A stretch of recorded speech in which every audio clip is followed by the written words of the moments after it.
morning. Good morning. Good morning. Good morning. Good evening. Good evening up there. Yes, good morning. Good evening, both.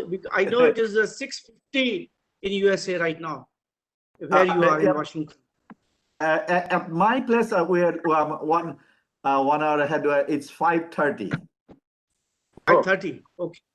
I mean Pacific time, but it's a daylight. It's daylight. Sun has rises. Yeah, it's pretty nice. Yes. Yeah. Dr. Walia, how are you? Fine. Thank you, sir. Fine. You are organizing, actually, in a way, you are organizing 2 programs today. Yeah, first program is over. Yeah. It's over. Yeah. And Professor Soumit Mukherjee, good evening to you from Sagar. Good evening. How are you? I am fine. So I think that all the speakers are there. So our half of the Yeah, I think we waiting met. for the YouTuber. You. Yes. This is what is the beauty of online system. This is the beauty that we get audience from all over the world at the same platform without much hassles and without much issues.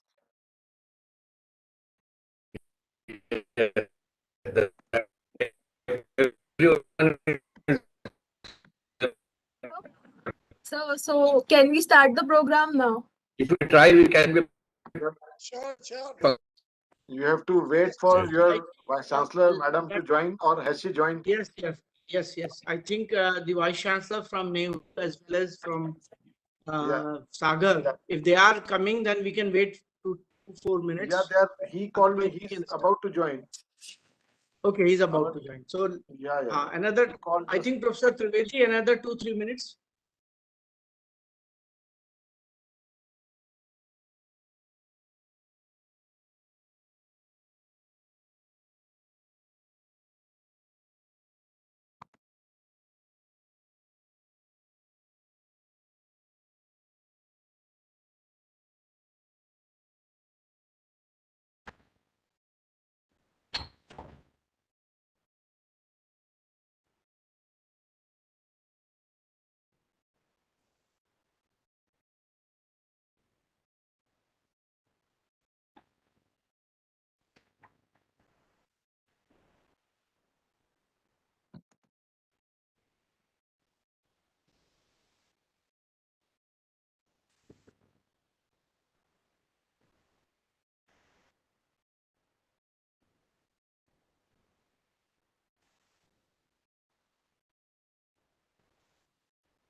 Dr. Walia, how many participants do you think have already linked up?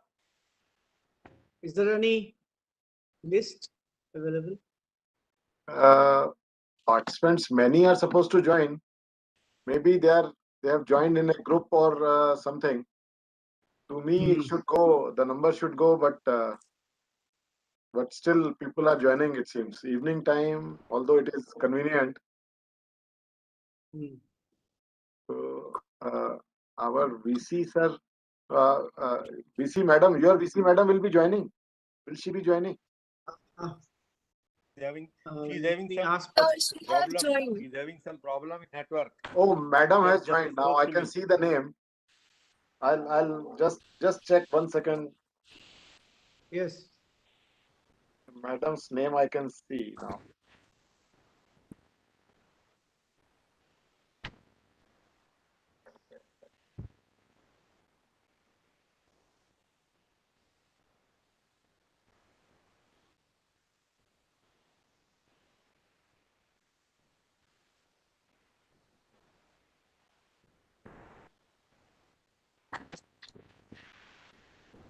Yeah, hopefully we can. Should we start the program if you want, because he'll be joining. Yes. He called me. Yes. And he's not seeing the message. He's not picking up the phone also right now.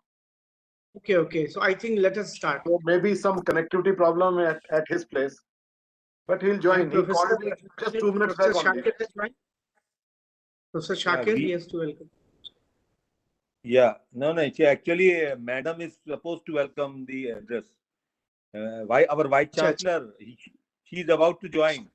He is actually Okay, having okay. some network problem. He's But having some madam Okay. is there. problem. Madam has already Eh? joined. She is in hostel and she is having some problem of the network. But So she has may joined. join in few minutes. Shikhar, Dr. Shikhar, if you can pin her so that everybody will see that she has already joined. Just pin. Dr. Janak Ahi name is written. Just pin her.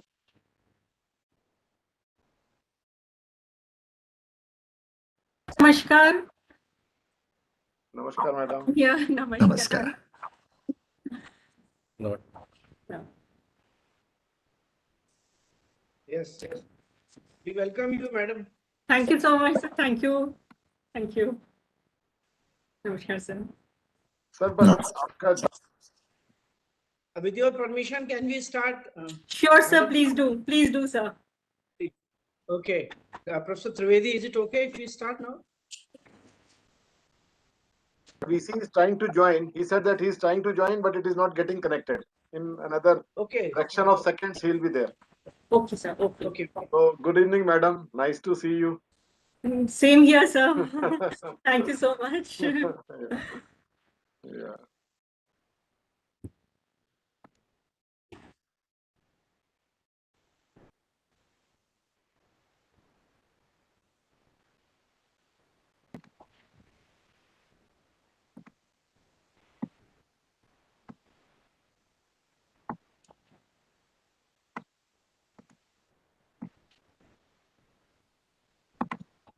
Kavya, let us start the program.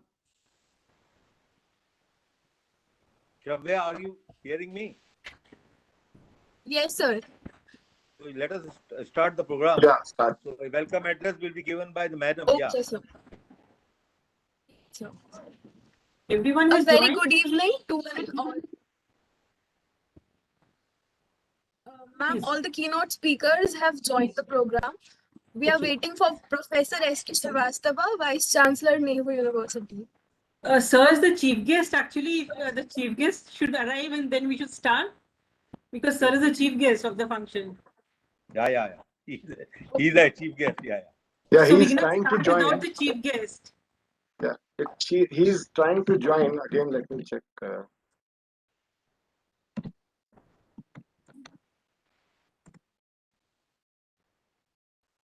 Yeah, any moment he'll join. Hanji, sir.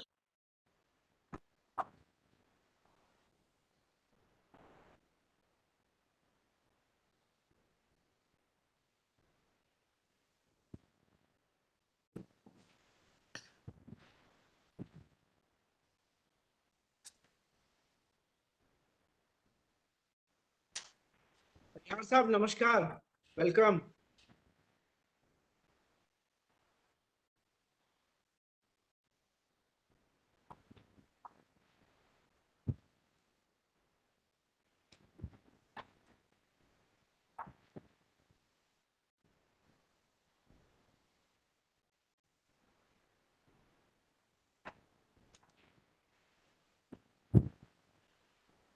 Hello, good evening, everybody. Good evening, sir. Good evening. Good evening, Parihar Sahab. Welcome. ठीक है, sir. Namaskar. Okay. Sir. Okay. Evening, Good Bhaiya. evening. Yep. Excuse me, he's trying to join, but he says that he gets a message that host is not aligned. So, host, those who are the host, please take care because I have shifted that responsibility. When this person's name comes, you have to allow, maybe you have restricted or stop the entry because he said that twice, thrice it goes and then it stops. So take care. And then he said that you can start. He is trying to join. Since 5:58, he is trying to join. So I don't know why he is not able to join. So we can start the program within no time. But take care that in the meantime, the moment you see his name, allow him. Dr. Shikhar or Akhilesh, take care.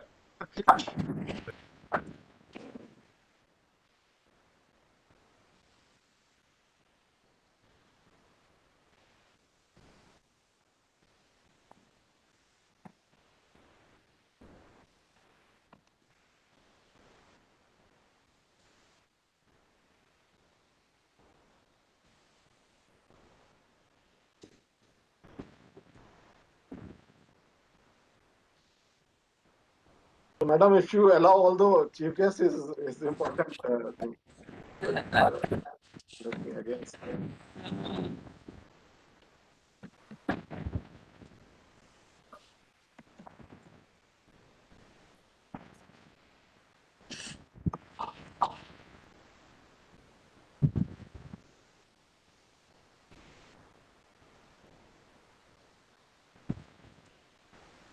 I think we should start the program. Okay. Yeah, better to start. He'll come in. He said So, that but- he's going to switch on his computer again and all those things. Trying to Okay. join. So, you can take the permission of sir. Actually, can we start? Yeah. He said that you go ahead. In the meantime, Okay. I'm trying to join and I'll join. Okay, sir. Then, if Shasta Sahab has permitted us, then I think we can go ahead. Okay, Again, Shravan, he you sent can the start. message. Trying to join. Please allow me to join. Like that, he is saying. So, what is I the don't problem know. actually at this end? What is the problem? They should figure Co-host either Dr. Shikhar or Akhilesh. Just see that you take care. You allow the moment this thing comes. Okay, sir, we Or are I'll having the same thing. There shouldn't be any problem on my end. And twice he said that he's trying. Let me send him again this message. Others are able to join, sir. I'm not sure what the Yeah, issue is. nothing has moved now. Professor Kadal, you can contact him on WhatsApp. Just send. I have sent it again on WhatsApp. Send. There is a link. He can press it. Yeah, again I have sent the same link. I am doing that only. Yes. Actually, Professor Valia is in contact with him right now. Yeah. Okay. And he will be able to. Now again he has seen. Let him press this button.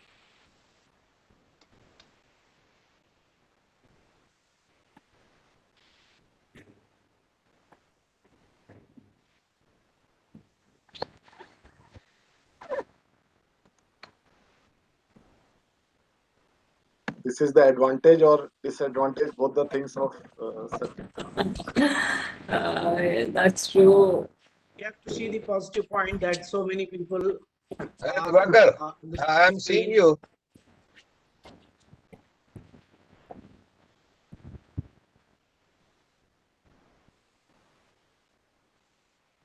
I am seeing Dibakar. I am seeing his face. Thank you. Thank you for your. Yeah. Good evening. Good evening. Nice to see you. You are looking very smart. Yeah. ये आप सभी को नमस्कार SK अरे sir की आवाज आ long से I am lucky नमस्ते Namaskar, sir. Namaskar. Just pin.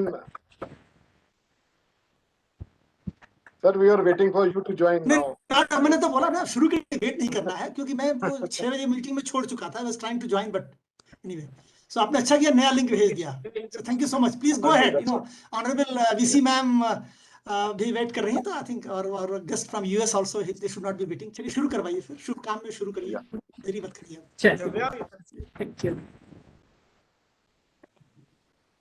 Okay, sir. A very good evening to one and all, respected keynote speaker, resource person, candidate from different part of the country, and students from Department of Applied Geology in the webinar on this occasion of World Environment Day. I, Shravya Mehta, on behalf of Department of Applied Geology, Dr. Harisingh Vishwavidyalaya, welcome you all to this international webinar on World Environment Day, a path to sustainable environment. World Environment Day is observed on 5th June annually. It is a global platform to help our environment. It is not only to protect our home, but to protect the homes of many living species on Earth. It helps to promote sustainable development to ensure that future generations have resources and clean environment. The aim of this day is to encourage people worldwide to take care of the earth and become the agent of the change.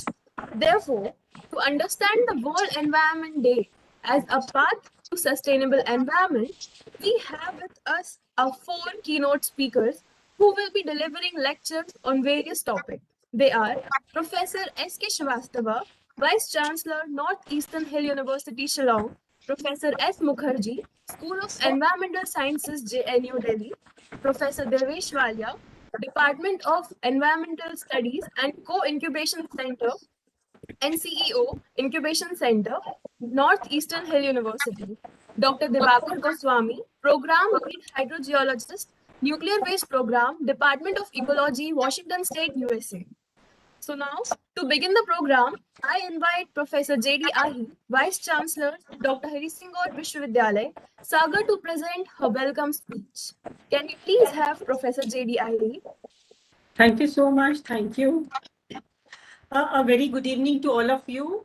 I'm very honored to extend a warm welcome on behalf of the Vishwavidyalaya and on my own behalf to our chief guest, Professor S.K. Shrivastava, Honorable Vice Chancellor, NEHU Shillong, eminent and esteemed guest speakers, Professor S.K. Mukherjee, School of Environmental Sciences, Jawaharlal Nehru University, New Delhi, Professor Devesh Walia, Department of Environmental Sciences and CEO, Incubation Center, NEHU, and a very good morning to Dr. Dibakar Goswami, Hydrogeologist, Nuclear Waste Program, Washington State, USA, Professor R.K. Rawat, Dean School of Engineering and Technology, Professor S.H. Adil, Head Department of Applied Geology, Deans, Head of the Departments, faculty members, dear participants, and all those who are with us on this virtual platform. I welcome you all in the August gathering. Best wishes to all of you on World Environmental Day.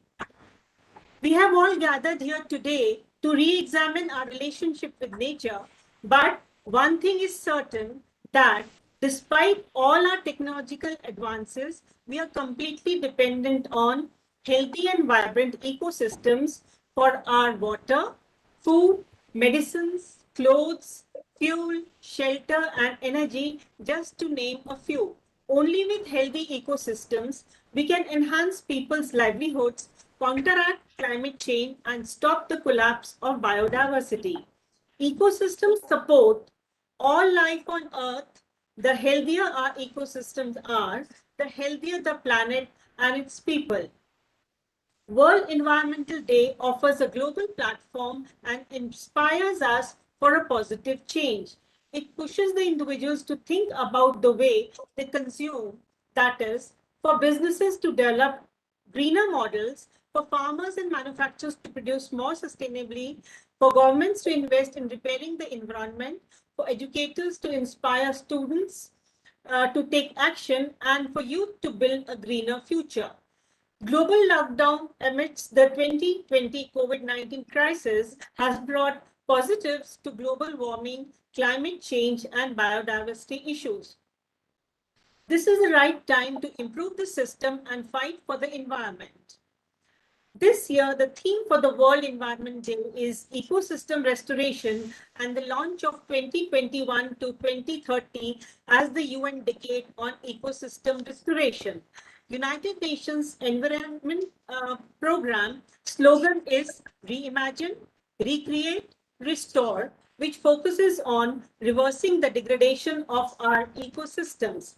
All kinds of ecosystems can be restored, including forests, farmlands, cities, wetlands, and oceans.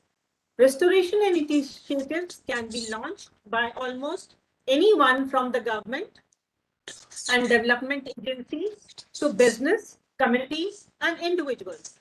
This is because the causes of degradation are many and varied and can have an impact at different scales. Human-dominated ecosystems are not simply farm fields, but the entire planet. The ecological footprint on modern human society is huge. The result is global ecological disruption and biotic impoverishment. Every year, we extract an estimated 55 billion tons of fossil energy, minerals, metals, and biomass from the earth. The world has already lost 80% of its forests, and we are continually losing them at the rate of 375 square kilometer per day. At the current rate of deforestation, 5 to 10% of the tropical forest species will become extinct every decade. Every hour, 1,692 acres of productive dry land becomes desert. 27% of our coral reefs have been destroyed. If the rate continues, remaining 60% will be gone in 30 years. We have a garbage island floating in our ocean, mostly comprised of plastics, which is the size of India, Europe, and Mexico combined together. We are using up 50% more natural resources than the Earth can provide. Our current population, we need 1.5 Earths more, which we do not have.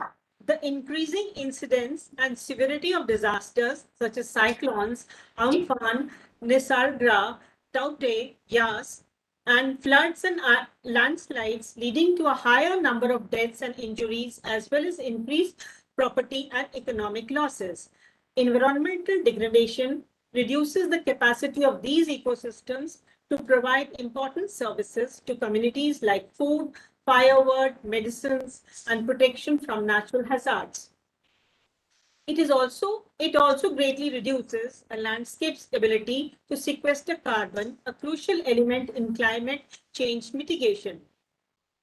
On the other hand, healthy ecosystem has important roles to play in reducing the risk of disaster through multiple ways. Healthy ecosystems such as wetlands, forests, and coastal areas, including mangroves and sand dunes, can not only reduce vulnerability to hazard by supporting livelihoods, but also act as physical barriers that reduce the impact of hazard events. The most vulnerable are often those who are most dependent on natural resources for their livelihoods. Ecosystem restoration and sustainability management of the natural resources can therefore play a critical role in people's ability to prevent, cope with, and recover from disasters. Let us all join hands and commit ourselves for restoration of ecosystem and our Mother Earth. India is the only country where Earth is called Mother. Thus, we have the highest responsibility to save the planet from pollution so that we can leave the planet in a better state than what it is for the future generation. I suggest the students to work more and more in the alternative energy, waste management, sustainable development, sewage treatment, and prevention of toxic gas emissions to avoid pollution of the environment. We can't turn back time, but we can grow trees, green our cities, rewild our gardens, change our diets, and clean up rivers and coasts. So let's get active. Finally, I would like to congratulate the convener, Professor Adil, and his entire team, and I also appreciate their efforts. I would also like to express my gratitude to our Honorable Chief Guest, Professor S.K. Shrivastava, and the esteemed guest speakers, Professor S.K. Mukherjee, Professor Vishwavidyalaya, Dr. Dibakar Goswami, for sparing your valuable time and being with us to enlighten our participants. Thank you. Thank you, ma'am, for your words, and thank you for letting us understand the importance of environment. Thank you again. In the sequence, I request Professor S.K. Shrivastava. Professor S.K. Shrivastava has obtained his MSc and PhD degree from IIT Kanpur. He joined the Department of Chemistry at Manipur University in 1983 and served as professor since 1995 till his appointment as Vice Chancellor, Mehu, on 24th September 2015. Professor Shrivastava's field of specialization is physical chemistry, and the research areas include nanomaterials, surfactants, and their applications. He has done his postdoctoral research work at the University of Bristol, UK, and is a recipient of Commonwealth Academic Staff Fellowship. Professor Shrivastava has been a member of the first Academic Council of the newly established Central University of Jharkhand, Ranchi. He was also a member of First Academic Council of Central University of Bihar, Patna.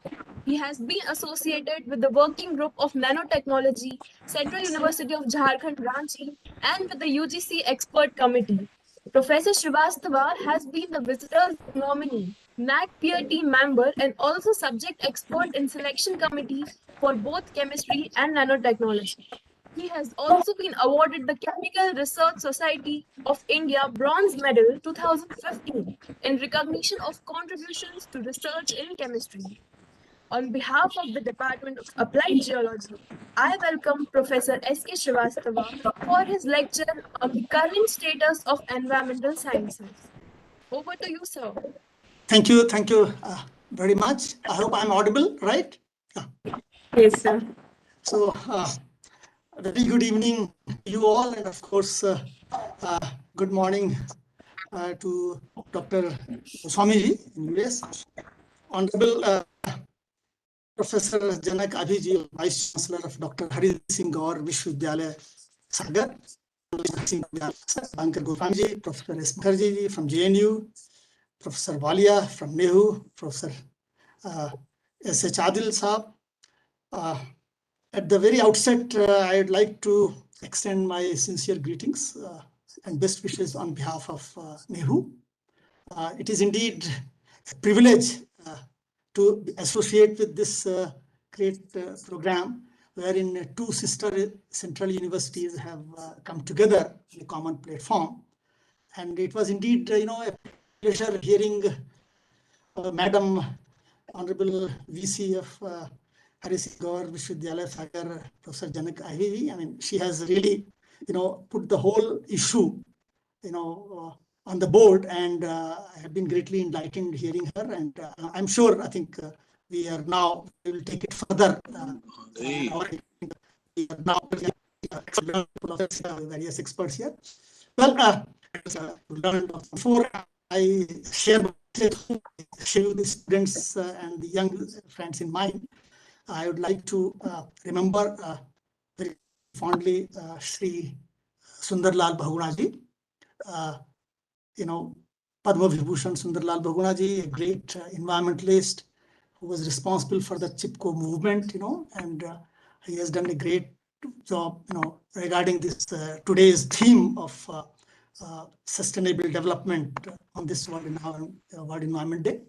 आप सभी को सर्वविदित है कि हम लोग यहाँ पे भारत में धरती को या पृथ्वी को अपनी माता तुल्य मानते हैं. So that kind of feeling I think each one of has to have when we talk about the sustainable, ecological sustainability, ecosystem sustainability, and those themes which are very well pronounced in that sustainable development goals of United Nations.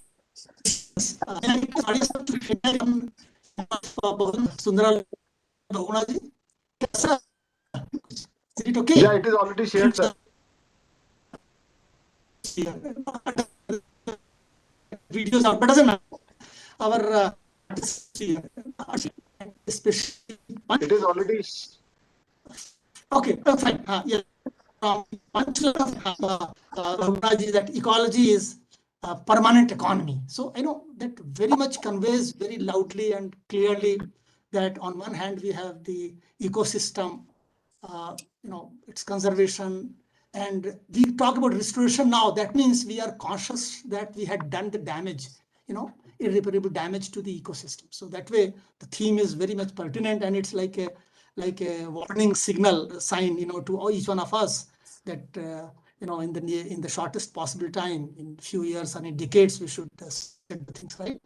And if you look at the other, those two words, permanent economy, that our day-to-day life of every individual, the whole, humanity, revolves around the ecology and so on. And before I go further, very briefly to other aspects, I would like to draw the kind attention of our participants and experts of another quote of Sundaral Bahunaji, which very well connects with the current theme of the topic of the conference, the webinar today, and also the United Nations, the decadal theme. So I quote Bahunaji: "The solution of present-day problems lie in the re-establishment of a harmonious relationship between man and nature. To keep this relationship permanent, we will have to digest the definition of real development. Development is synonymous with culture. when we sublimate nature in a way that we achieve peace, happiness, prosperity, and ultimately fulfillment, along with satisfying our basic needs, we march towards culture. Unquote. Well, just to remind our young friends about those 17, sustainable development goals, which touches upon each aspect, which concerns the human being, and also, the other, part of the nature. We talk about poverty alleviation, then of course there should be zero hunger, and then health and well-being also is talked about, quality education, and water, energy. Today our Honorable Prime Minister said he talked about ethanol fuel and all that. That will be the fuel, the top priority of our country, and so on. Economic growth, and with all these, initiatives, the inequalities, will be definitely reduced. There has to be climate action, action on the, climate change and various problems which our humanity is facing, and of course water, land, so on and so forth. And finally, ultimately, when we address to these issues of UN SDGs, each provides a challenge as well. So health issues, water, drinking water, climate change, and Honorable Professor Ahi Madam, she talked about the various issues related with the environmental, aspects. So all these are very much concerned, and each pose a great challenge at the present juncture. And I think, all this also then finally lead to the psychological health. That also, I think, something new dimension coming to this. And of course, I'm not going to talk about the disaster. I'm not an expert at all. We have other panelists here. We have good experts in disaster and management and other issues. But one thing is very clear, that those earlier, when we are students, or even now, we have been hearing about earthquakes, floods, and other things and all, cloud bursts, etc. But now, a very dangerous dimension to the whole disaster is the pandemic. And as you all know, that present COVID-19, that is SARS, we call it SARS-CoV-2. This is SARS-2, and of course, before that, we had been having SARS-1, and prior to that, we had that MERS, Ebola, and other yellow fever, Zika, Nipah, and things like that. So I think these such pandemic or such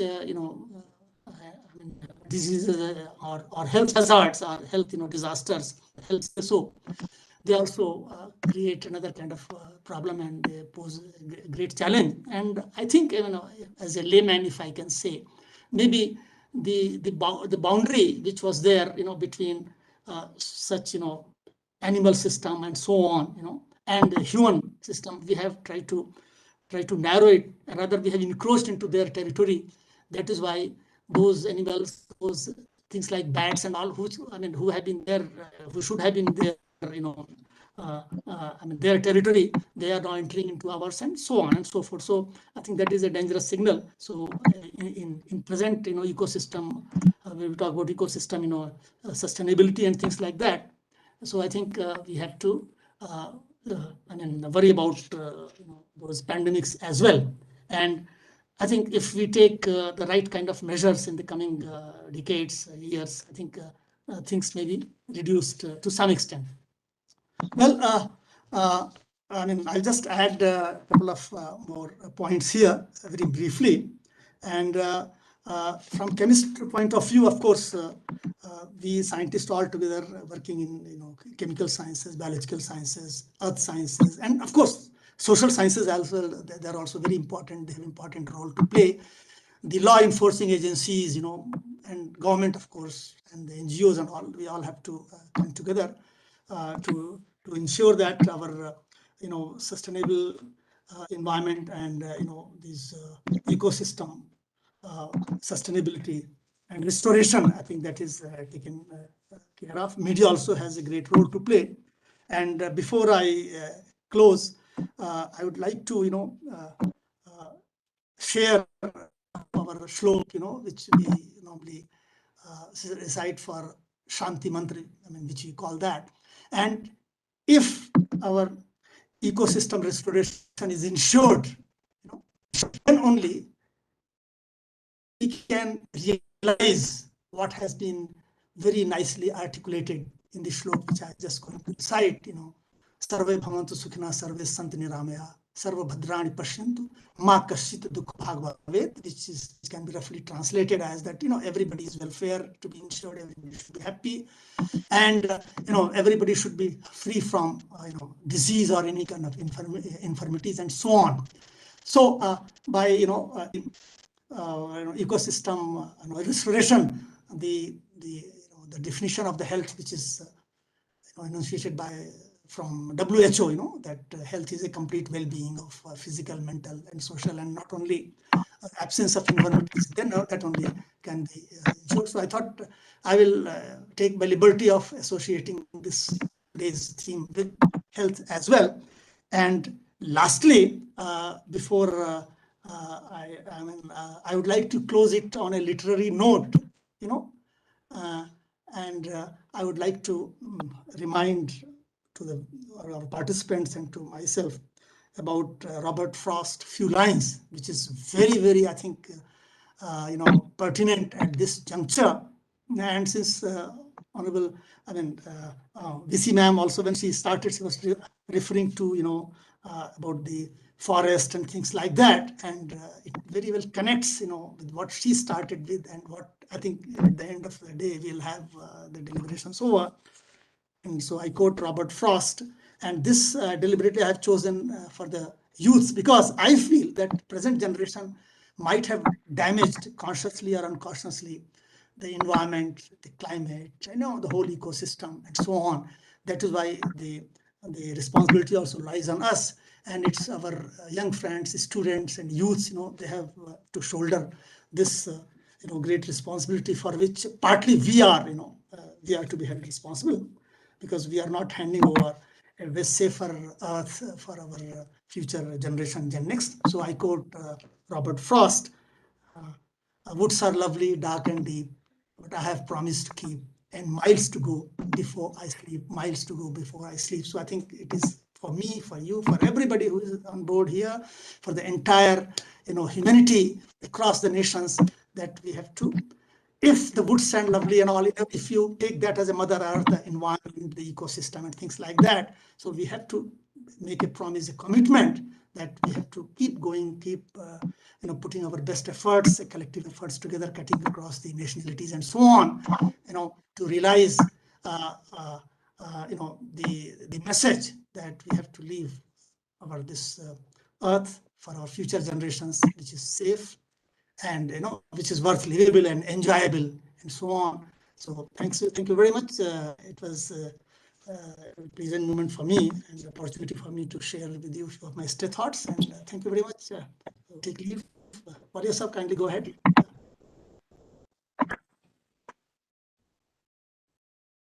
Thank you, sir, for the lucid talk.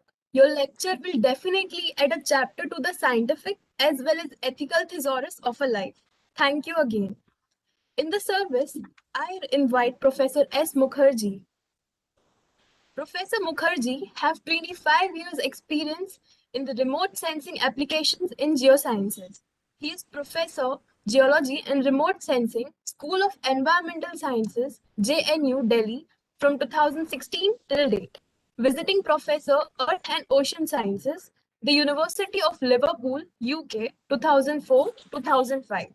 Scientists see Remote Sensing Application Center, UP, Lucknow, 1989-1992. Hydrogeologist Center, Groundwater Board, Calcutta, 1985-1989. He is appointed Member of Excellence in Geophysical Award Committee of American Geophysical Union, USA, representing India. UGC Professor of Geology, Remote Sensing and Space Sciences 2008, invited as a speaker representing India in NASA-supported International Heliophysical Year 2017 at Physics Center. Commonwealth Fellow 2004-2005 at Department of Earth and Ocean Sciences, the University of Liverpool, Liverpool, UK. British Association of Sciences Award for popularizing Sun-Earth connection in Liverpool was achieved by him. Recipient of award from Ministry of Environment and Forest in 2003 for writing a book on new trends in groundwater research, published in 2006. He has international collaborations with NASA, European Space Agency, Italy, World Water Forum, Japan, for convener for groundwater theme. European Geosciences Union, convener for Geology in 9 2004. He is a member, European Fleet for Airborne Research, France. On behalf of the Department of Applied Geology, I welcome Professor S. Mukherjee for his lecture on extraterrestrial remote sensing for sustainable environment. Over to you, sir.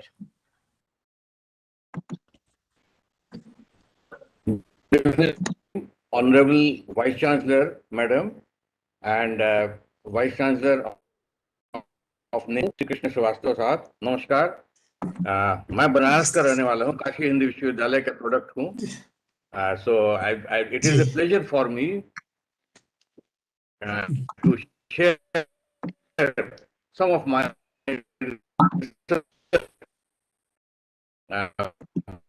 with the best which is actually icon in India for so far as geological studies are concerned. So without losing much more time, I would like to come to the particular point of today's sharing of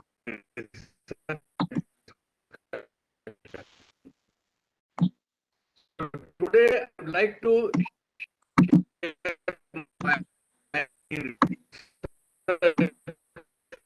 issue,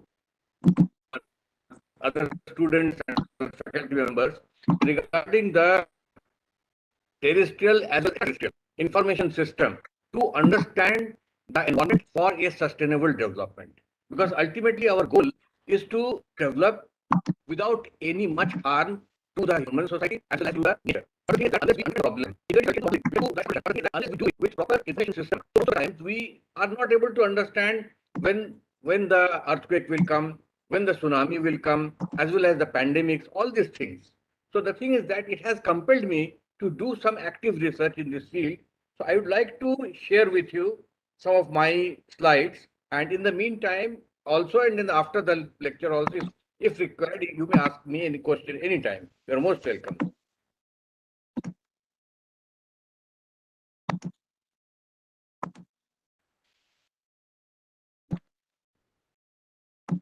So this is, can you see my screen? Okay.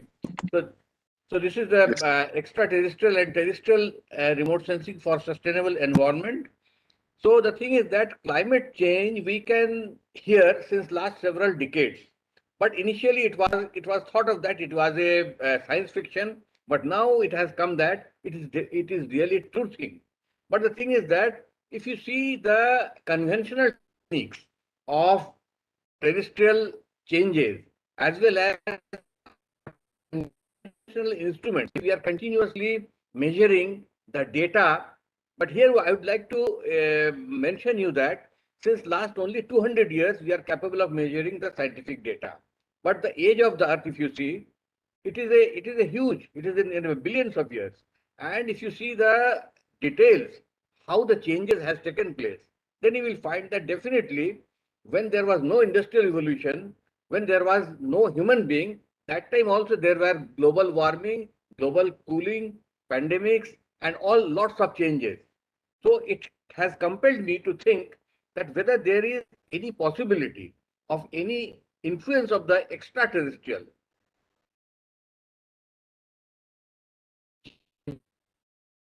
So while so I started working on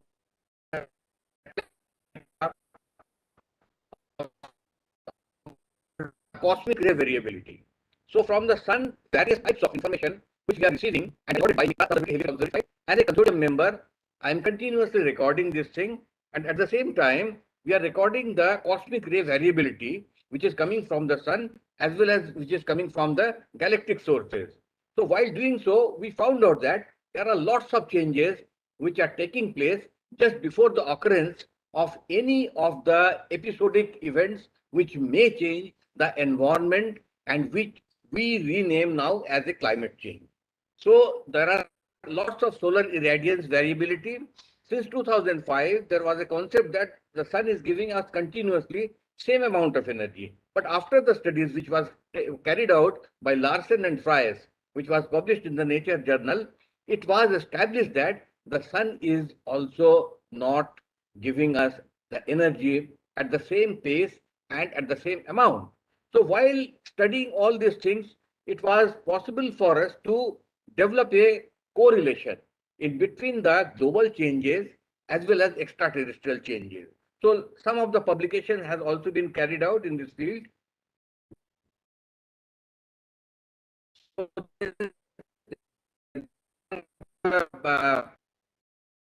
which is related to the which is happening. So in 2005, there was a European Geosciences Union, and in that it was supported by some 8,000 geoscientists across the world to understand the extraterrestrial changes just before the occurrence of the terrestrial or the climate.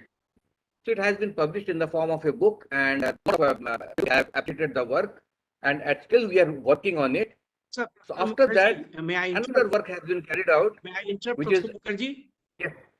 Your presentation, please put it on the projection mode because the slides are in smaller Okay. size. Thank you. So I think it is now okay. Yes, it is okay now. Okay. So then there is an extraterrestrial influence on climate change. It is also considered to be one of the path-breaking contribution in the field of the environmental science. So I would not like to discuss details about these books, but I would like to discuss about the changes which are taking place globally. So we can see there are lots of floods, there are lots of earthquake activities, the forest fire, as well as the recently there was a A76 iceberg which was broken from the Antarctica. So the thing is that just beforehand, we are not capable to estimate, or we are not, we are forget about how to stop this thing, but we are not capable to estimate in fact. So,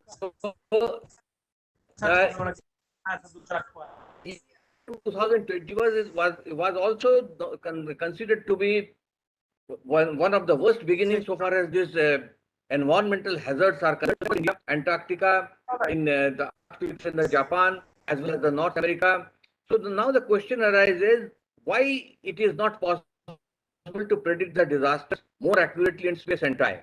So the answer is that the natural disasters are recorded based on its occurrences. It is required to have a continuous study to understand the changes in the environment which may lead to earthquake, tsunami, cyclone, landslide, cloudburst, thunder shower, global warming, and what is the relationship of this present day pandemic with the climate change. It is also needed to be studied. So we are collecting data from our known terrestrial framework by the disaster may be initiated by change beyond our established knowledge domain. So we are having almost 1,000 terrestrial satellites as well as a few extraterrestrial satellite systems. Continuously trying to infer some of the system which are actually changing. There are recently two of my publication in 2021 only on pixel-based changes to pandemics and the mitigation of the COVID-19 pandemics in tectonically active areas. So if required, later I can share with you the PDF file also. So you can see that there are lots of changes which are taking place in the river system. So in the river system, most of the times, whenever there are some hazards taking, we blame that we are doing the anthropogenic activities. We are doing the hydroelectric power systems. But the thing is that our plates, they are also moving. At the same time, from the subsurface, there is a change, as well as from the above the earth. In the outer space also there are some changes. So there is a three-phase changes are taking place. One change is coming from inside the earth, another change is coming from outside the earth, and another change which we are responsible. And if you see our contribution is sometimes very less in comparison to the natural changes. So there are lots of glacial melting which are taking place, as well as the third pole of the earth, the Himalaya, it is also continuously changing. We can see that there are glaciers are melting. Everyone knows that glaciers are melting, but the thing is, my concern is that throughout the Himalaya or throughout the north and south pole, the glaciers are not melting at the same pace. If there is a variation in the space as well as time about the glacial melting as well as population. So now I will to the specific point of my discussion, that is the Himalayan disaster. So you know that Himalaya is the youngest and the loftiest mountains in the world. So it is diverse in its geology as well as its ecological attributes. So the rocks of the Himalayan systems are in places very fragile, and they are likely to get the fall down in the form of landslides due to a micro tremor or some other activities. But the thing is that there are glacial systems also, and below the glaciers there are little units. So sometimes we have studied that before the avalanche or before any glacial hazards, there are some earthquakes. Even in the last week, there was a 2 weeks ago, there was a Antarctica also. There was A76 glacier was broken, and it is floating on the sea. And before two days before that, there was a 6.7 earthquake in the Antarctica. So the thing is that we need to study all these things together. So the thing is that we are having lots of satellites by which we are continuously measuring the information of the Earth. So there is a satellite which is known as Gravity Recovery and Climate Experiment. So it is measuring the change in the gravity, because there is a direct relationship of the density with the gravity, and wherever there is some changes in the density of the rocks, it can be directly recorded by the gravity anomaly. So the Matthew Rodell has done extensive work in this field, and it is published in the Nature journal. Some amount of work I also have carried out, and it is also published in the Nature journal. So we have carried out about the ground water, and was in India. So we found out that there is a change in the plates, and the river system is also moving slowly towards the northeast direction at a pace of 5 to 6 centimeters per year. And if you see the paleo channels, you will find that these paleo channels are the remnant of the older river courses, and which are a good information for us to understand how our changes are taking place, which is governed by the. So in the Himalayas, there are lots of faults and the variability of the rocks, and the rivers are changing its course due to the movement of the plates. So here the main fault systems are there, and if you see the Yamuna River and Ganga River, you will find that both the rivers are dissected by three major faults. This is the reason why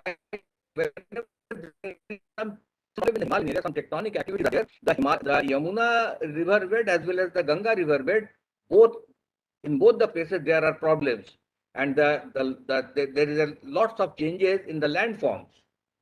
So we have mapped the area during our hydrogeomorphological mapping in the whole Ganga basin, and we have mapped the area. Structural geological mapping has been carried out, and we have identified some new formation of the faults, and we found out that in some of these tributaries of the Ganga, the faulting are developing in a particular direction, and we have developed a rose diagram, and it has been identified that in those areas where the faults are developing, new faults are developing, which is known as neotectonic activities, in those areas, the rivers are also changing its aggradational as well as degradational characteristics. So this is the Constable's Atlas of 1893. So we have carried out some of the information from 1893 to 2010, and we found out that there are lots of changes in the Ganga river system, where the river is continuously shifting, and due to the shifting, the aggradational as well as degradational phenomena are changing in the Ganga river basin. So this is the Gangotri to Narora area satellite image, and here you can see we have carried out the field work also in this area, and you will be thrilled to know that in all the places the river which is flowing, sometimes it is changing its channel width, and sometimes it is overflowing. And we have actually mapped it by using the 50-year satellite data. At the same time, we have done the field work in some of the areas. So you know that this is a very important area of the Ganga river where the flood inundation mapping has been carried out by us. And here we can see that there are active floodplain zones. So wherever there are active floodplain zones, we are not supposed to do any developmental activities. So here this is a area which is starting from your Haridwar to Narora, and in the Narora area, which is a eastern side of this Ganga river, the floodplain is western side of the Ganga river. So the floodplain is towards the eastern side. So that means it is in a safe position. So we have measured the vertical depth also by using the field work by bamboo sticks as well as by using the satellite images. But the most important thing which I would like to show you, that starting from your Constable Atlas to the satellite images, we have measured some of the geomorphological features. Now kindly concentrate here on this confluence bar. Here you will see that this is the area of the confluence bar in 1916 to 1943. Now we have used the Survey of India topographical sheet, the information system. Here you will find that the confluence bar is shrinking. Further, again, if you see the 1972 Landsat satellite data, you will find that again it is emerging. Further, if you see in the 1990 the Landsat thematic mapper data, you will find that the confluence bar is vanished. There is no trace of this confluence bar here. That means the river is continuously changing. Further, you will find that it will re-emerge. So here again in the 2000 satellite data, it shows that it is re-emerging.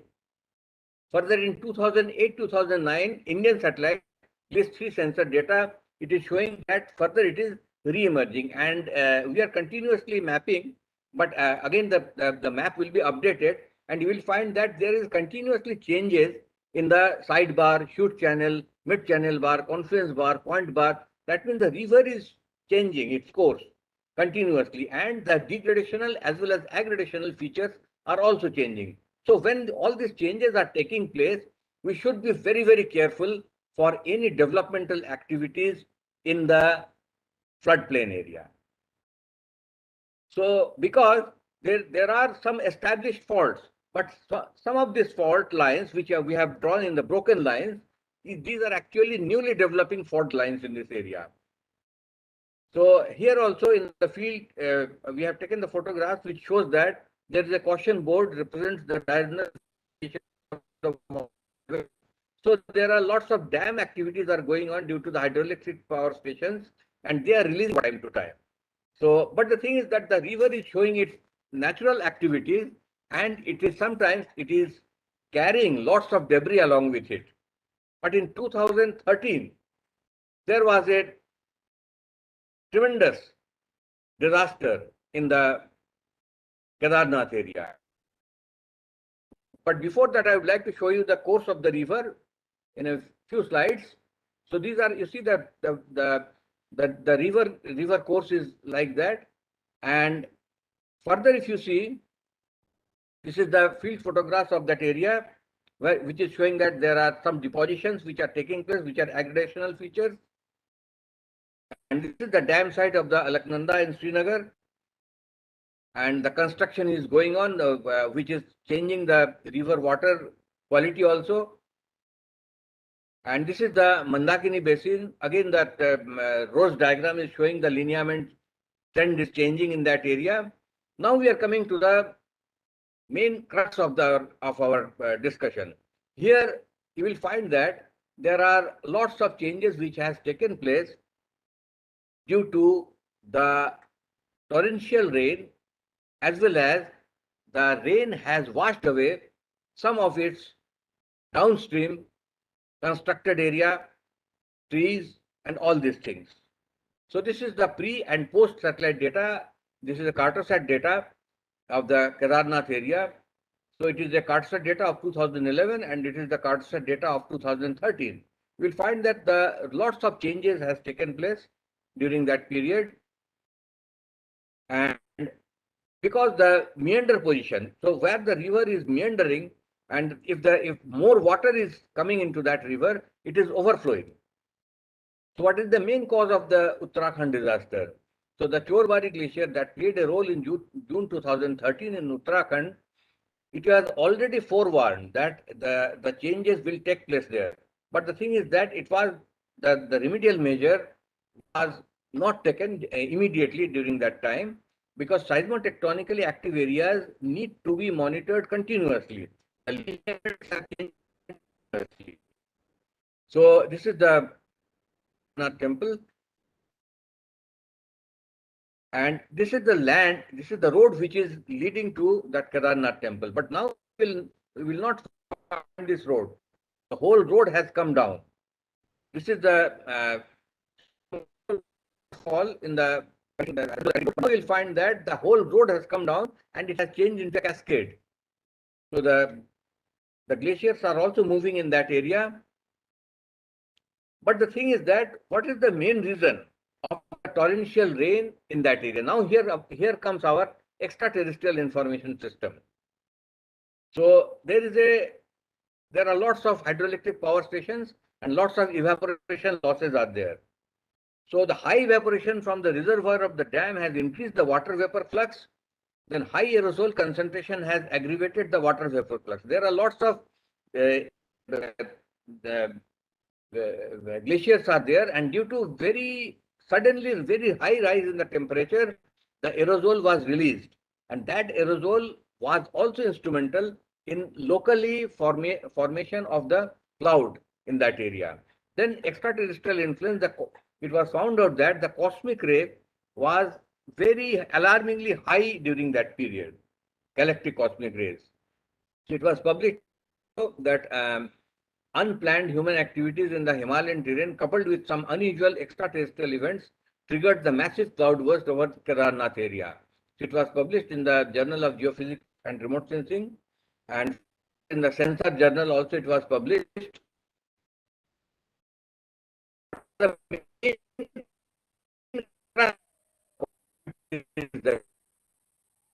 Used unobservatory data, that is the extraterrestrial data, we found a sudden rise in the proton flux, because from the sun we are continuously recording the electron flux, proton flux, and the magnetic field changes. We found out that before the catastrophic thunder shower, there was a very high rise in the proton flux, and that proton flux was actually the source of the heat, which was hidden in the Van Allen's area, and when it was released, then it changed the atmospheric temperature in that area. So, and in our university, this is the only available instrument in India, that is a cosmic ray detector. So here we have collected the cosmic ray anomaly. So in Jawaharlal Nehru University, we have identified that there is a rise in the galactic cosmic rays before the catastrophic rainfall in the Himalayan area as well as in the plain area also. So the unplanned human activities in the Himalayan terrain coupled with some unusual extraterrestrial events triggered the massive cloudburst over Kedarnath, resulting in the catastrophic 2013 floods in Uttarakhand region of India. So using the NASA satellite data, we have done a passing work by identifying the exact reason of the catastrophe in that area. So it was published in the Nature India also. The extraterrestrial solar event triggered Uttarakhand cloudburst. So the disaster management preparedness, we need that. It appears that our disaster management preparedness has not been updated. The climate change driven erratic snowfall and its melting in the Himalayan area have another catastrophic flood in 7 February 2021. Then the Alaknanda River Basin and its tributaries are susceptible for landslide. So we are working in that area also. One of my students has done her PhD in the Alaknanda River landslide area. It is published also in the Geological Society of India. So these are some of the work which has been carried out by other workers, that how the snow line elevation on Trishul and Bethproli Glacier in a 1026-20 Landsat data is appearing, and 2020 the Sentinel image. The snow line ranges from 5,800 to 6,000 meters, which are shown in the purple dots. So the catastrophic landslide and in the Harisingh Basin, Uttarakhand, India on February 7, 2021 was triggered on a formerly glaciated slope at 5,600 meters. So the crux of the point is that there is continuously change which are taking place not only in the tectonic activities but in the extraterrestrial activities as well. So the landslide from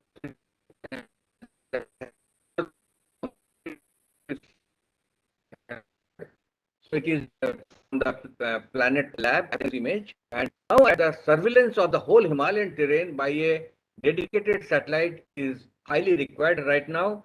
Then the identification of the new lineament as development of the fault due to the neotectonic, not only in the Himalayan area, but in all those areas which are tectonically active. Then the identification of the vegetation which are under stress. Then identification of any leakages in the water and sanitation pipelines. Because the thing is that whenever there is some micro tremors are taking place, so then there are chances that there is a mixing of the sewage line as well as the drinking water line, and it may create some another pandemic like waterborne disease. Then the hazard assessment map needed to be prepared, and based on all the changes after the hazard and hazard statement map needed to be prepared. Then implementation of building code based disaster preparedness needed to be taken. See, in our country, what happens? Lots of happening throughout the world, but in India and other Asian countries which are developing, whenever there are earthquakes are coming, it cannot sustain even a 5.5 or 6 Richter scale earthquake. Forget about 7 or 8 Richter scale earthquake, because our buildings are not being properly leveled by building codes. So further, the extraterrestrial influence on the geosphere, hydrosphere and biosphere needed to be studied. So a path to sustainable environment can be explored if we rethink about the climate change reasons. It appears to be influenced by the terrestrial as well as extraterrestrial changes. So these are some of the publications, and if any one of the members, if they want, that I can share with him or her the PDF of the published work. Thank you very much.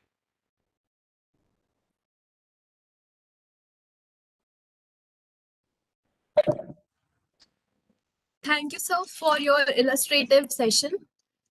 This lecture made us understand how the technology can be used for a proper environmental planning and can be used for sustainable environment. I thank you once again. So in the sequence, I call upon Professor Devesh Walia. Professor Walia is providing services at Department of Environmental Studies, Head, Department of Geology, CEO, Incubation Center, Northeastern Hill University, and a Chief Coordinator, Deen Dayal Upadhyay Community College for Skill Development, Nehu, Shillong. He completed his university education, BSc 1985 and MTech Applied Geology 1988 from Dr. Harisingh Gour Vishwavidyalaya, Sagar, and PhD 1987 from Guwahati University. Subsequently, he joined NEHU as a faculty in 1990 and is collectively engaged in teaching, research and consultancy for more than 30 years of experience. Dr. Walia has successfully completed and ongoing a number of research projects funded by various agencies such as Northeastern Council, Department of Science and Technology, Ministry of Earth Sciences, Government of India, New Delhi. Preparedness, study of forest soil and water resources and their utilization and management in the tribal societies of northeastern India, sponsored by University Grants Commission New Delhi, under area studies of university with potential for excellence program to Niho Shillong.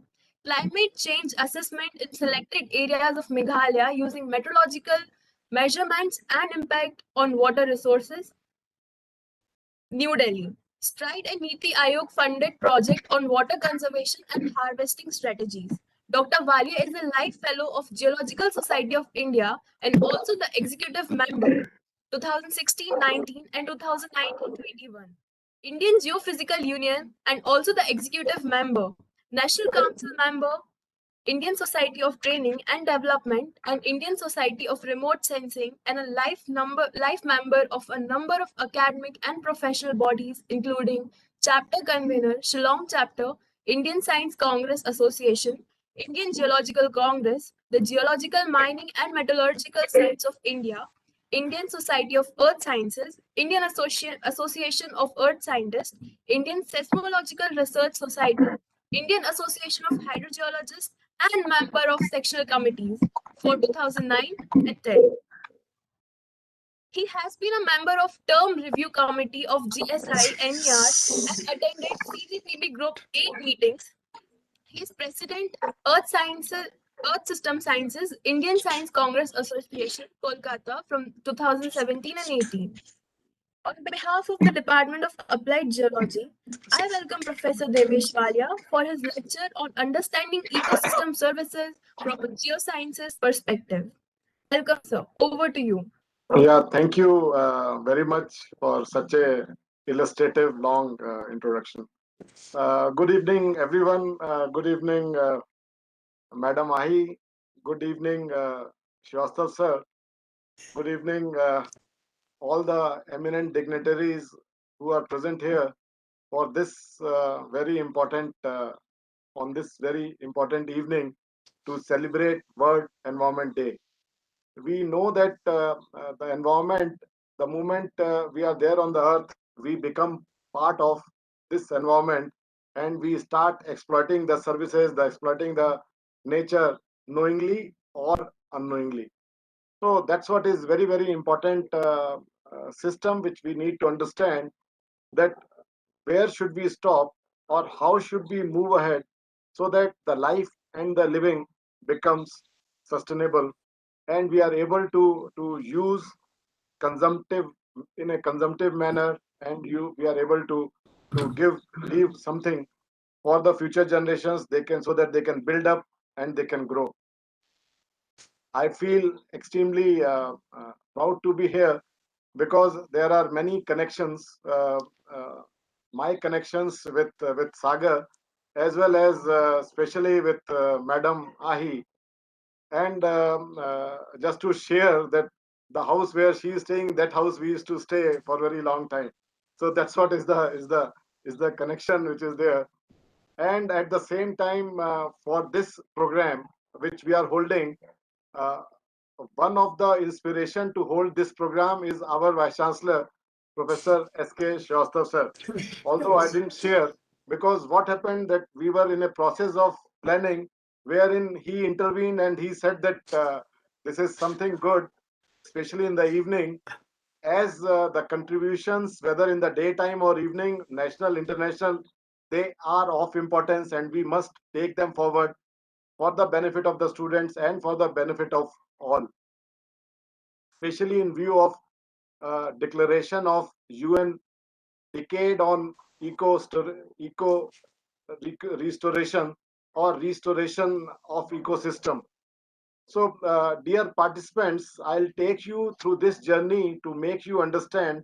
Although we had very elaborate and very to the point lecture, but basically what happens that at times we get confused that what are the ecosystem services and where are we?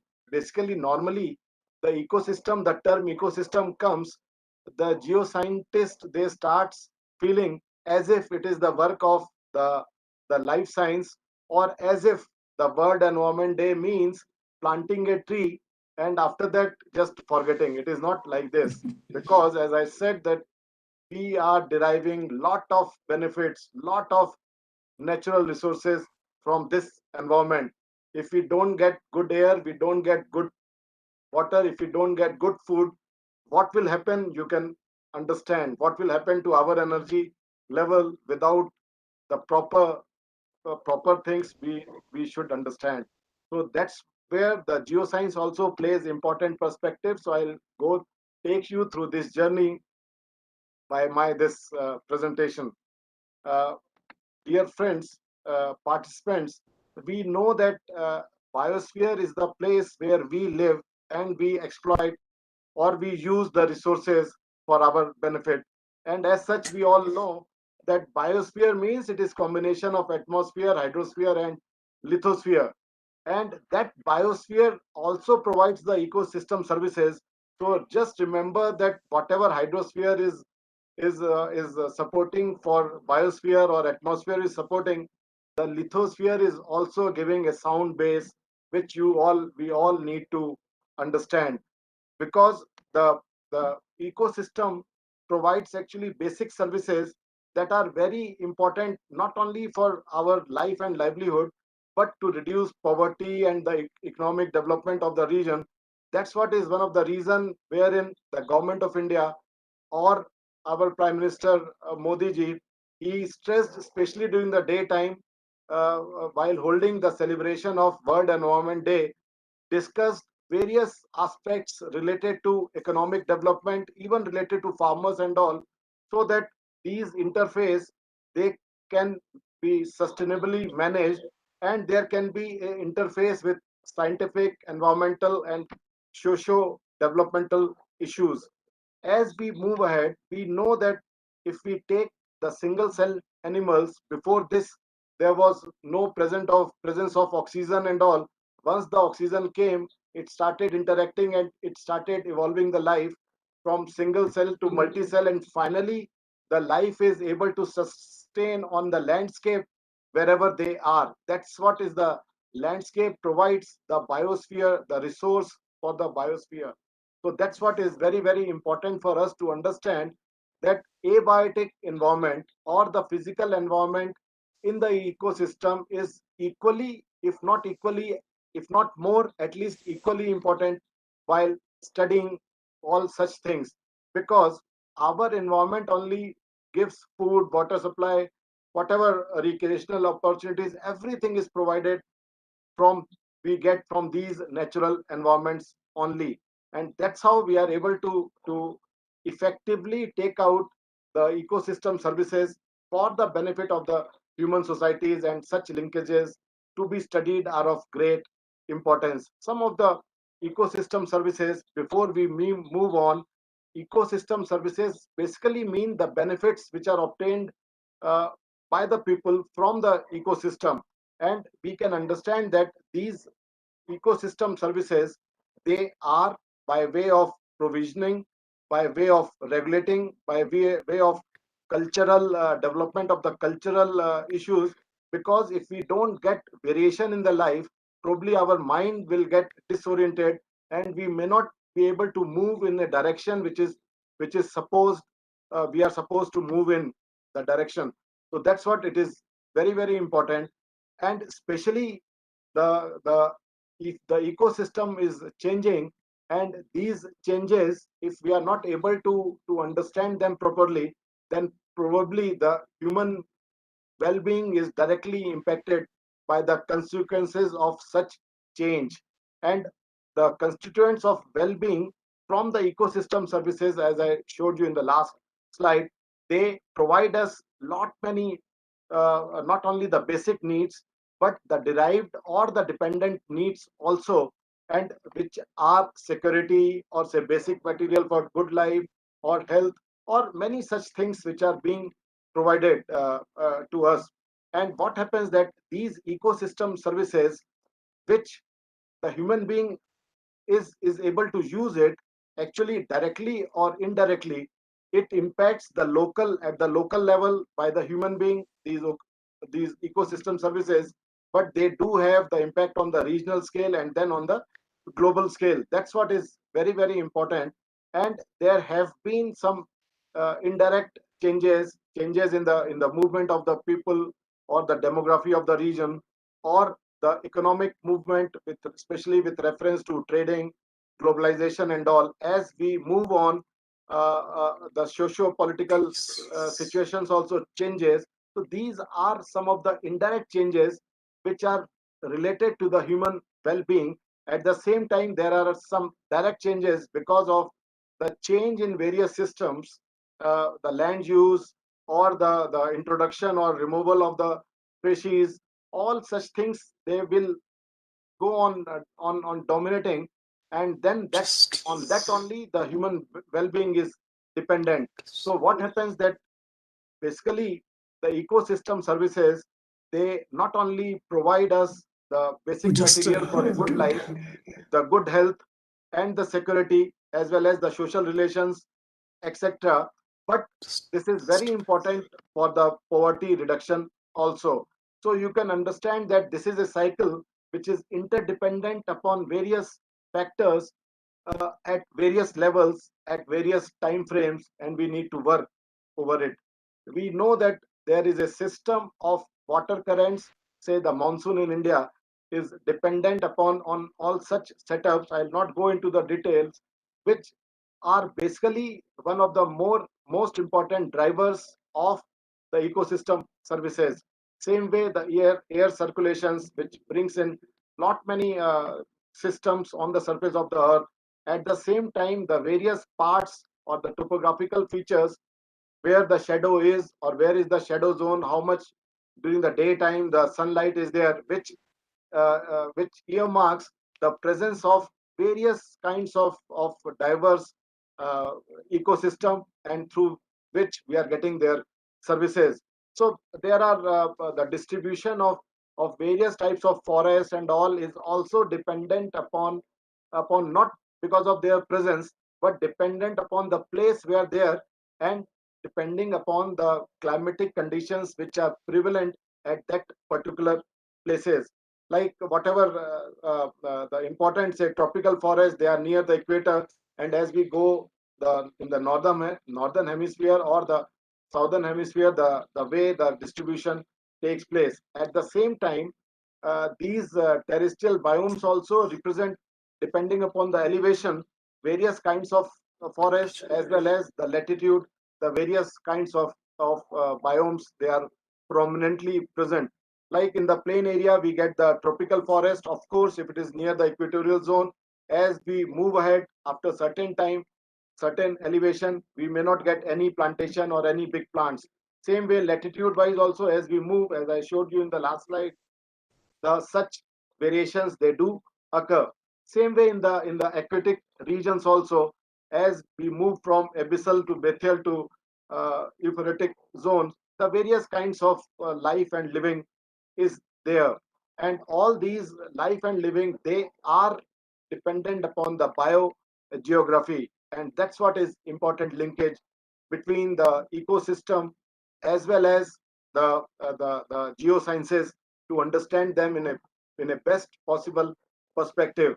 We know that there are various zones, even in the on the land. There are various source zones, transition zones, floodplains, and various type of systems are there. So the distribution and abundance of organism in time and space is dependent or is controlled by the temperature, by the precipitation, and by the existence of various physical barriers. We know that Himalayas act as one of the barrier, and these organisms, or the distribution and the abundance of organism, it is not able to cross the Himalaya because it provides a big barrier. So like this, in the past, in the historical past, there have been lot of such barriers, and which takes care of the distribution and abundance of the life organisms. When we are moving ahead, and especially when we have got some life scientists involved, either as giving the welcome address or by whatever way, we must also understand that niche is one of the important aspect, or one of the important state of affairs where the organism is able to live sustainably. But at the same time, you must understand that the one plant, if we are thinking of, if it grows because of some of the internal processes, we all know it may give rise to photosynthesis or on some processes which may provide food, and finally that food may be taken over by the bee, and then finally these bees, they help in moving the atmosphere, and then they may provide food to us. So you can understand that even a small flower growing anywhere is also of importance, and these ecological niches, they, wherever they develop, they get developed, that is dependent upon the ground, the soil, and such conditions which are able to dominate. So that's what is very, very important aspect for us to understand. We know the especially in India, there is a wealth of life, not only in India but on the earth. And all these life, they are product of hundreds of millions of years of evolutionary history. It has not come overnight. So as it has not come overnight, and as it is getting developed, so we need to be very cautious that our footprint should not be able to stop or derail the process of such trend of development.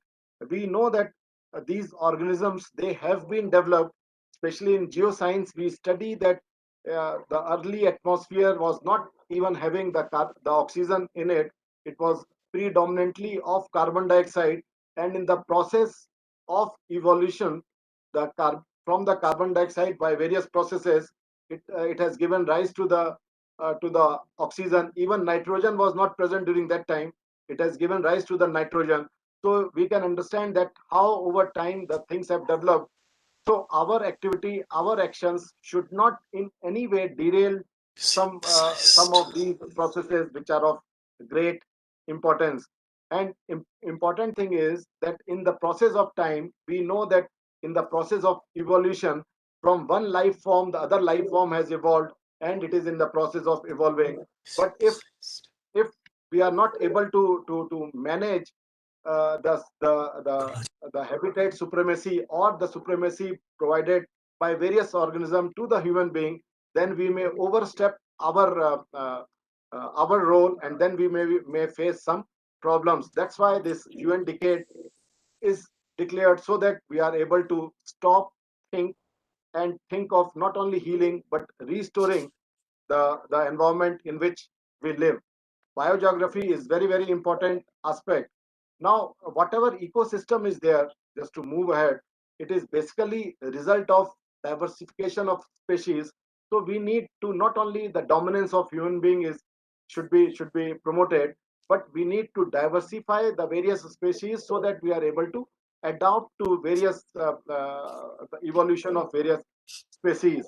And what happens that this biogeographical geography, whatever I talk, which is dominated by various barriers, basically it gives, it controls the spreading of the organisms over time. So we need to understand all such processes, even the mountain building and the tectonic processes, for actually development of such uh, uh, ecological niche or such organisms, whatever we are talking of. As the time passes, as the time is passing, there is threat to the ecosystem. Especially these threats are by the human being. That's why this is very, very important. Especially each and every threat is supposed to be monitored, supposed to be understood, supposed to be worked out by the human being, because these are the threats to the ecosystem which are there by us only. Now the first thing is that the habitat destruction means the habitat in which human being lives, in which we live. We are not only we talk of human and wildlife conflict. It means we are trying to encroach the land habitat of the wildlife. Same way, even we don't realize that we encroach the habitat of human being also. So that's what, there are various practices where we need to think of, we need to work so that we are able to manage. Same way, over exploitation of any resources leads to depletion. That's what it is said, that Earth is able to heal by its natural processes, but if you don't over exploit it. Same way, the pollution, because of certain areas, you may see that Beijing or Delhi, these are the areas, these are the big cities which are one of the most polluted cities. All right, all this is because they are very much localized. So we need to understand that uh, we could see the impact of such industrial growth. That's why we need to develop. We can have very invasion of various species and all, and at the same time, the habitat degradation is one of the very important thing which we need to take care of. Although these things are happening, above all, the global warming or the climate change is also occurring. As my predecessor, he discussed about the melting of the glaciers, which may give rise to the earthquakes and all, which is of great importance. But other than this, because of the changing temperature, the breeding and migration of the various animals and the plants is taking place. And what happens that there is a remarkable decline in the breeding and all. We know that with the development of the earth, now where I said that ecological systems at a local scale, but at the global scale the time span is little longer, wherein as per the tectonic background, we know that the Indian landmass has moved for more than 1500 kilometers from the southern hemisphere, crossing the equator to the northern hemisphere. Again, like tropics of Cancer, we are nearby. So you can see that these changes also bring in the ecological system changes, and we need to understand such barriers, such distribution of life, wherein the geoscience is able to contribute in a proper manner. We also understand that a species cannot survive outside of its physiological tolerance range. We know that there are some of the fishes, uh, the moment pH is increased, means from 7 to 8 it goes, they are not able to survive the pH of the water. So that's what is very, very important for us to understand. As the temperature changes, all such parameters also may change, and hence it will have direct impact on the ecosystem, and hence on the services being provided by the ecosystem. And just towards the end of my lecture, I must say that to manage the ecosystem, actually we need to divide the ecological meaningful unit, like even the niche of any organism or plant or anything, in a some meaningful unit, so that we are able to understand it in a most precise manner.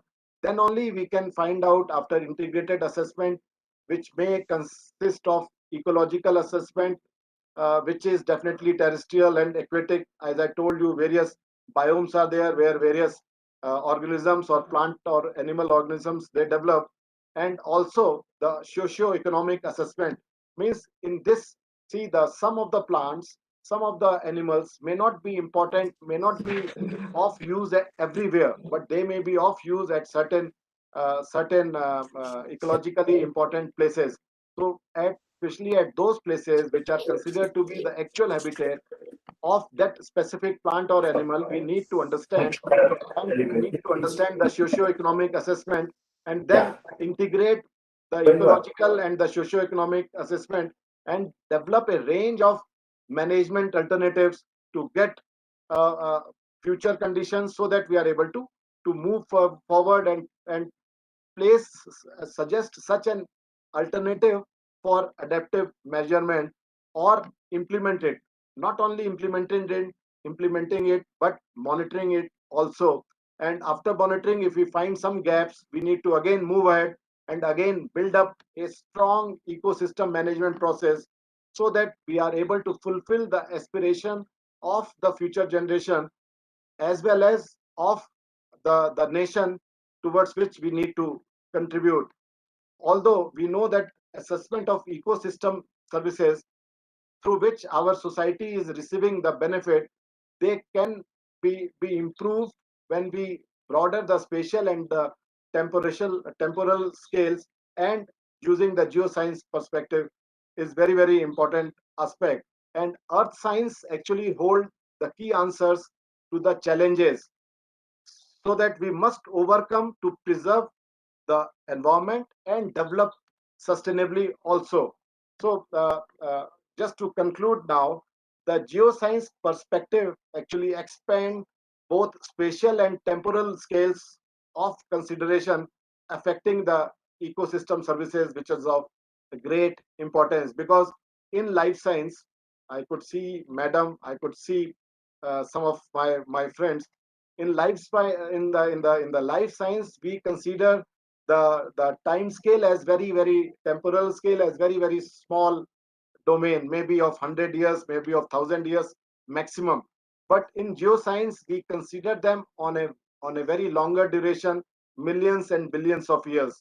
So we need to understand that how anything, whether the physical structure or the soil chemistry or the landscape has developed. And once we understand geology and geomorphological processes, which are the building blocks of the ecosystem, probably we'll be able to resolve any of the difficult situations with integrated efforts. And that's what is of importance, because what happens that these rock types, whatever we say that abiotic component, the physical component of the ecosystem, uh, they only, these conditions only make available to so that the organic life develops. So that's why this is what is a very important point. And if we only think of the organic life, only plant and the animal, without considering the abiotic life or the physical parameters, we may not do justice, and finally we may not come out of the system and do justice to the UN decade on ecosystem restoration. So I have used number of references. So I would like to say thank you for everyone for such a patience hearing, and I hope that with our concerted efforts, probably we'll reach to a level so that we are able to contribute, and will not only contribute uh, uh, not only contribute, but to provide a sustainable earth for our future generations, so that we we live happily and leave also happily. So with this, thank you very much. Thank you for giving me the chance to interact with my favorite audience, and especially in front of my favorite Madam Ahi, as well as my favorite Vice Chancellor, Professor S.K. Srivastav. Thank you very much. Thank you, sir, for your illustrative lecture. Thank you to make us understand the ecosystem services with a geoscience perspective. We will remember that the wealth of Earth took millions of years to develop. I thank you once again. In the sequence, I request Professor Dibakar Goswami, Dr. Dibakar Goswami, for his lecture.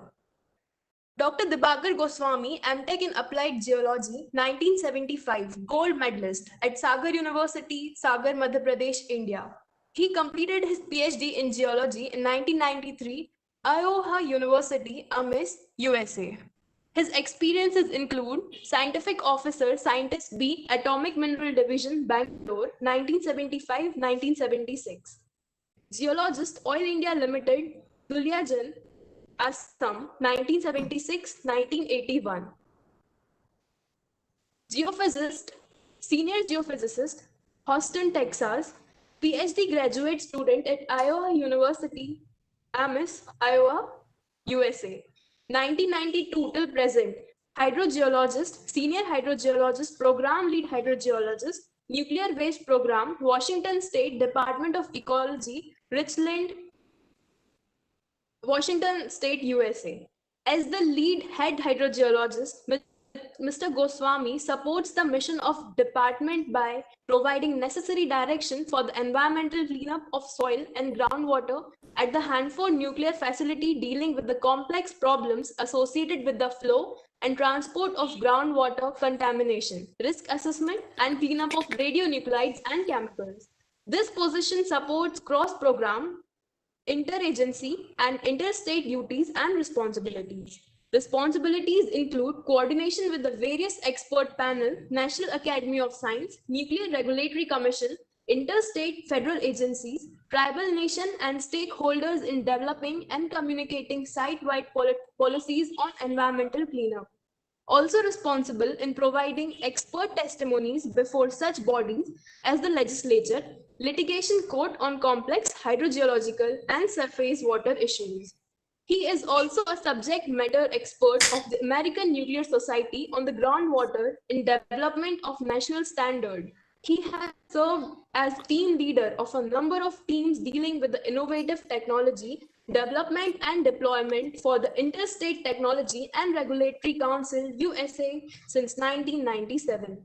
Mr. Goswami has made a number of publications on topics related to the environmental cleanup. On behalf of the Department of Applied Geology, I welcome Dr. Dibakar Goswami for his lecture on general approach of making complex environmental cleanup decisions at the Hanford Nuclear Reservation, Washington State, USA. Over to you, sir. Thank you very much for your great introductions, and thank you for inviting me as one of the speakers for this webinar sessions, especially to celebrate this World Environmental Day. Thank you, Professor Ahi, for welcoming us, and you are my vice chancellors of the university. I was in Sagar from 1972 to 1975, so I'm an alumni of at that time Sagar University, but now the Harisingh Gour University. And thank you, Mr. Srivastava, Mukherjee, and Devas for the nice talks. But my talk will be a little bit a departure from what you all are talking about. When I talked to Dr. Kathal, that he asked me to give a presentation on a little bit of broader topic of public interest.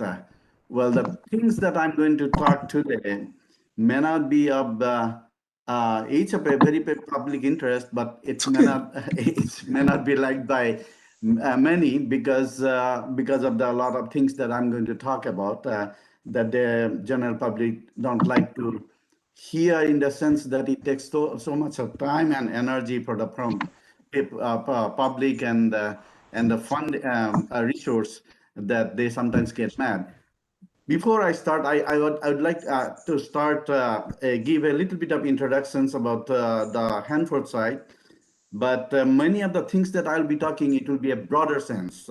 As Professor Ahi mentioned about this, that the theme is restoration of an environment, and as you know, the restoration of environment involves many things: soil, air, water, habitat, you just name it. And I heard that quite a couple of presentations, Mukherjee, highlighting how the ecosystem and a lot of things can affect our planet. I want to start with a video. It's only a less than 3 minutes video to give an introduction of the Hanford site. And after that, I'll proceed with my presentation. Please start the video. Eastern Washington State. The Hanford site is about half the size of Rhode Island. For 50 miles, the Columbia River flows through the site. For millennia, Native Americans camped and fished here. Around 1850, agricultural pioneers arrived and began raising cattle. Next, the communities of White Bluffs and Hanford were established. World War II changed everything. In early 1943, the U.S. Army took over the Hanford site and built massive plutonium production facilities. Within weeks, the settlers and their families were evicted. The local Native American tribes also were barred from the land. The government constructed nuclear reactors and hundreds of support buildings, all dedicated to producing plutonium for nuclear weapons. On August 9, 1945, it was Hanford plutonium that fueled the Fat Man atomic bomb dropped on Nagasaki, Japan. Throughout World War II and the Cold War, the site continued to... Okay, I think there's some problem in the playing, but that doesn't matter. This is the Hanford site, so can I start my presentation with a slide 1? Next slide, please. Well, I'll give you an outline about the introduction. You already have got some introduction of the site, and I'll cover very briefly of the contamination of the nuclear production sites, general versus the Hanford site. These sites, the Hanford site is about 560 square mile. I Googled that to give a perspective. I Googled today, what's the size of New Delhi? It's about 17 square miles. So I'll be talking about a huge area having the big environmental problem. Then how the responsibilities of cleanup and who are the parties involved, regulators and stakeholders are involved, the laws and regulations and government orders, how to clean it up, and the complexities defined and path forward for cleanup, especially with the example of Hanford site, but that is applicable for any nuclear production facilities of any country. So you'll get a glimpse of that and how the technology plays, how to move forward with the cleanup and our decision criteria. One of the most important issues that I'm going to cover is the public and stakeholders' input in decision making. This will be, I'll ask you questions, but you don't have to answer. This involves how you participate in your cleanup missions. For example, cleanup of the Ganges River. So how you participate as a citizen and how US participates as a citizen in the United States. So you get a glimpse of how these things takes place in this country. Then how we're supposed to continue monitoring and how to modify it and long-term stewardship concept. So next slide, please. This is the Hanford site. You probably in the video, I don't know whether it's clear or not, but thing is that it's in the Washington state, northwest corner of the country. And I don't know, can you see my arrow, my cursor? I don't think so. Anyway, so next slide, please. Yes, your cursor is visible, sir. Okay, good. So if you look at the, I want the whole world knows these two gentlemen. One is that Hungarian physicist, Dr. Leo Szilard, and the German physicist Albert Einstein. These two persons are the, what do I want to say, that is the creator of all those nuclear, reactor areas in the United States, as well as eventually the whole world, So next slide, please. So how did it happen? This Leo Szilard, what he did, he came to Albert Einstein's house, and in this table, he came up with an idea of producing nuclear bomb for United States to stop the World War.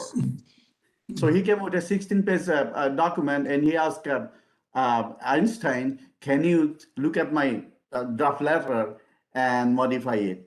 Einstein, from 16 pages, he made it into 2 pages and gave it to Eisenhower, that's at that time the president of the United States. Next slide, please. So that's how the president took initiatives and how that big project called Manhattan Projects. It started in a building in Manhattan, New York, and because of the direct involvement of US in World War II in December of 1941, following the Pearl Harbor attack, and US decided we will join with the Allies. And the Allies are mainly US, France, Great Britain, Russia, and Canada. And they worried that Germany might develop and use a fission weapon. Back in 1938, German was, they made a lot of tests work on how to develop efficient product, and not necessarily thinking it at that time to produce a bomb, but a lot of work behind production of the bomb been already started. A lot of those scientists moved from Germany to United States and different parts of the world. And when they came to know that Germany might produce a nuclear bomb, these allies, especially the US, Great Britain, and Canada, they said that we should move forward with production of a nuclear bomb and to fight to end the World War II against the Axis. So urged by Albert Einstein, President Roosevelt launched a research and development program known as the Manhattan Project, which involved Columbia University, New York, University of New York, and then University of Chicago, then University of California at Berkeley, Oak Ridge National Lab, Los Alamos National Lab, and Iowa State College. That's where I did my PhD. That's why I highlighted. And the Hanford facilities. Next slide, please. So why Hanford? Because it's the remote areas and they selected the site.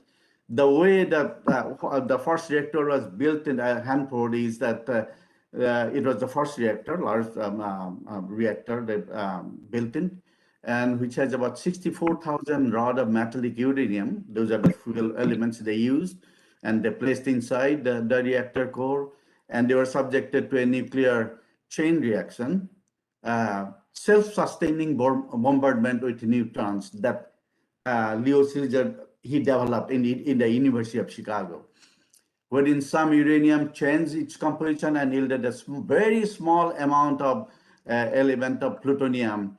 And after 6 weeks, these fuel elements had become very radioactive. And those fuel elements were eventually taken by train to that reactor. From that reactor, and the separation of plutonium started. Next slide, please. So this is the picture of the reactor. About 64,000 those uranium rods were used, and the core of the reactor.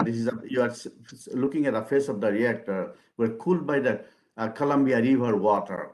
Always, all those reactors in the world, if you see, always near the river water source. So Columbia River was used to cool down the reactor. It needs billions of gallons of water to cool the reactor because it generates a lot of heat. Next slide, please. Well, finally, US produced a bomb, and it was a plutonium-based, and the first bomb was uranium-based, and the first bomb was detonated in Hiroshima. Instantly, 90,000 people died. And then the second bomb, that is from Hanford side, it's called the Fat Man. It was dropped in Nagasaki on 9th August in 1945. Immediately, 60,000 people died. Next slide, please. So during this production, lot of waste were generated. These are mostly radioactive waste and other hazardous chemicals. So these are some of the numbers. I don't want to go through the numbers, but in the soil and groundwater, about 1.1 billion cubic meters of soil contaminated, and eventually it just contaminated the groundwater. So these are some of the numbers that you can see, and this is available in Google. If you Google also, then you will see all these numbers. Next slide, please. So Hanford is, compared to rest of the nuclear complex in US, is by far the largest complex in the United States. It had at one time 9 production reactors. It's the largest nuclear reservation in the world you can think of. It contains 42% of the QDs it's produced. about approximately 1 billion because out of the 42% of the cure is produced at the Hanford site. And a lot of high-level waste, 60% of the high-level waste of the whole entire United States is at the Hanford site. And these are some of the numbers, and buried solid waste, and it's a hugely contaminated site. Next slide, please. Well, when they produce all this, produce this plutonium, all these contaminations, whether it's from the reactor or from processing areas, there's a lot of those went to the federal zone and to the groundwater, and this is the Columbia River. So at that time, they never thought that this contamination will eventually reach the groundwater because the federal zone was about 280 feet thick in thickness.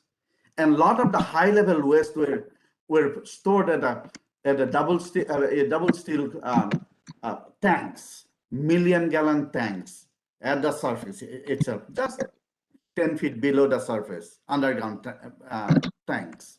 But those are highly radioactive waste. You have to handle everything remotely.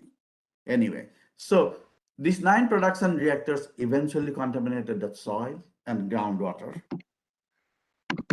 and reached the Columbia River, the 4th largest river in the world, in US. Next slide, please. So during the Cold War, it was not that in 1945, US dropped the 2 bombs and World War II was over. But the Cold War started. For 45 years, Cold War started from 1945 to 1993 till Russia broke down, into old Soviet Union broke down. So it's about 45 years. These countries, not only in US, the other countries, especially the Russia, they started producing the nuclear materials for nuclear arsenals. Thousands of nuclear arsenals are there in US and Russia. And next slide, please. So this production created a huge environmental impact. Out of the 560 square kilometer mile area, about 180 square mile area is contaminated. Groundwater, I'm talking about the groundwater, is contaminated. 100 square mile area. These are huge plumes. Next slide, please. And if you look at the federal and state standards, the contamination level, sometimes it is 1,500 times of drinking water standard. It is highly toxic.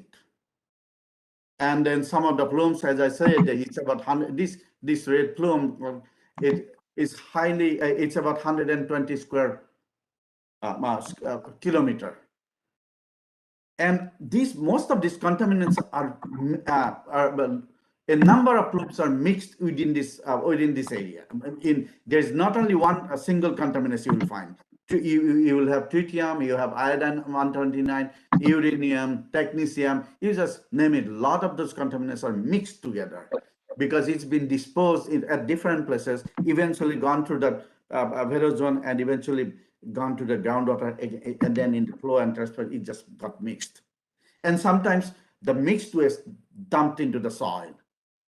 So it's a very complicated picture as far as the contaminants are concerned in the soil as well as in groundwater. It's not single contaminant most of the time. It's a mixture of contaminants. Next slide, please.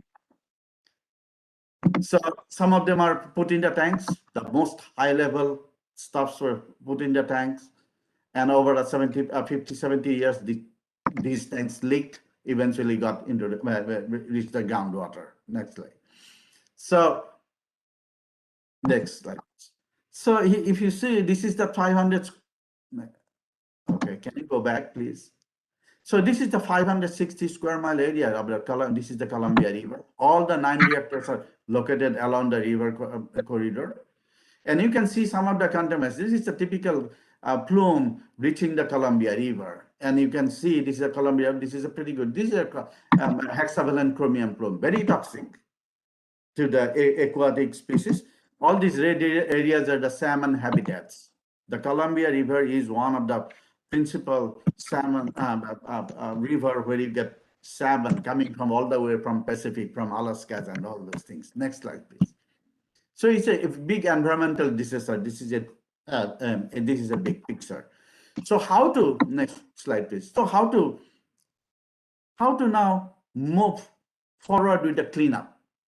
Well, public, stakeholders, tribal nations, everybody who own these lands, state own the lands. These land were annexed from the tribal nations, from the Indian tribes. I'm talking about those Ray Indians. They signed a treaty with the US government that we need this land for 300 years and we'll give you back in pristine condition with that conditions. Now all these people are coming for you use this land now, how are you going to clean it up? So state of Washington, US Environmental Protection Agency, this is the federal regulatory agencies, and the Department of Energy. Department of Energy was the Department of Defense before, and they under them they have all these reactors and they produce. Under them was all those reactors and bombs and everything they managed it. So they are a potential liable party. We call potential responsible party.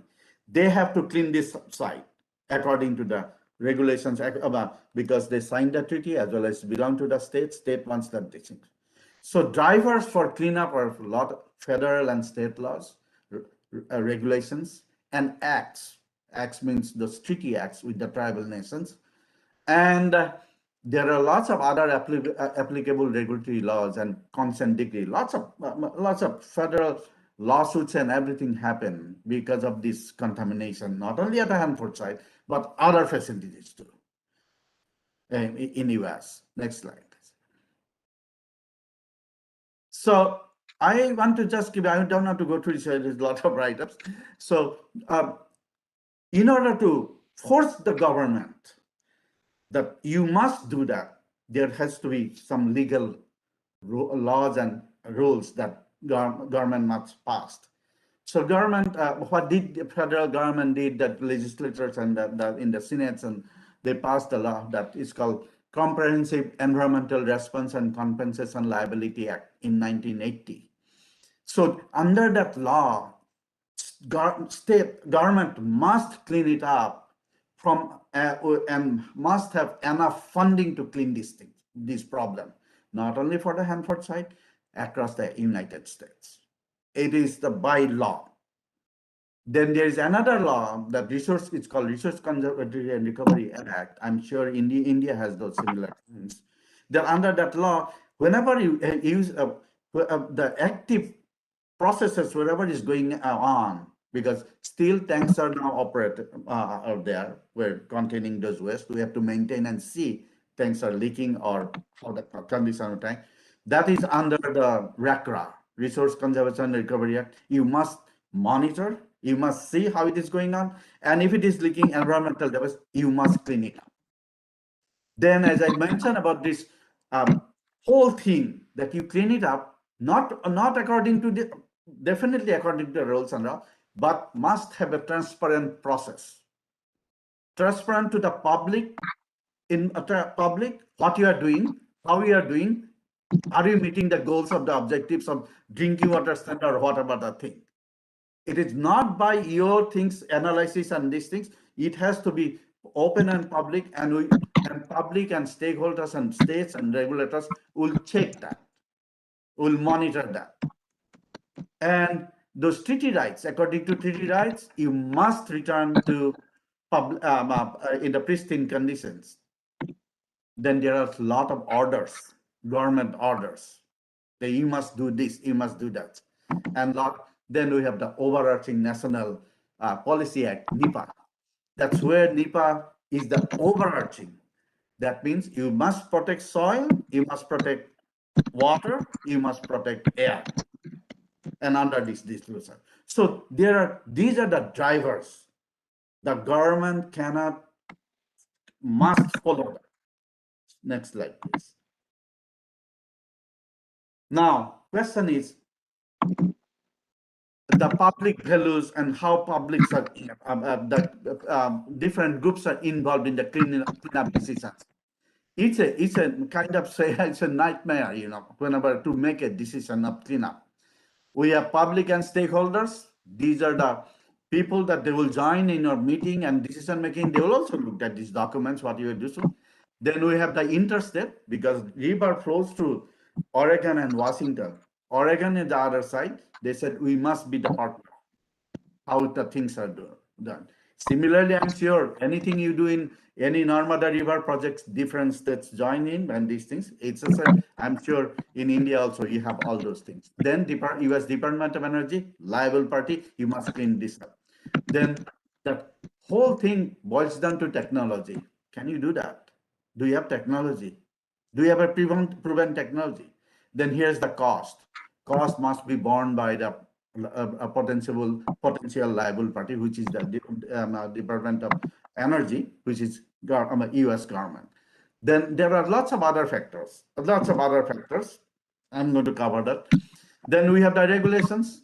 We have the other state agencies within the state in our Washington state. Other state, Department of Health monitors the air, not Department of Ecology. So they always come back, hey, your air quality is not during the cleanup process. You have further deteriorated the air quality. So we have to talk with them.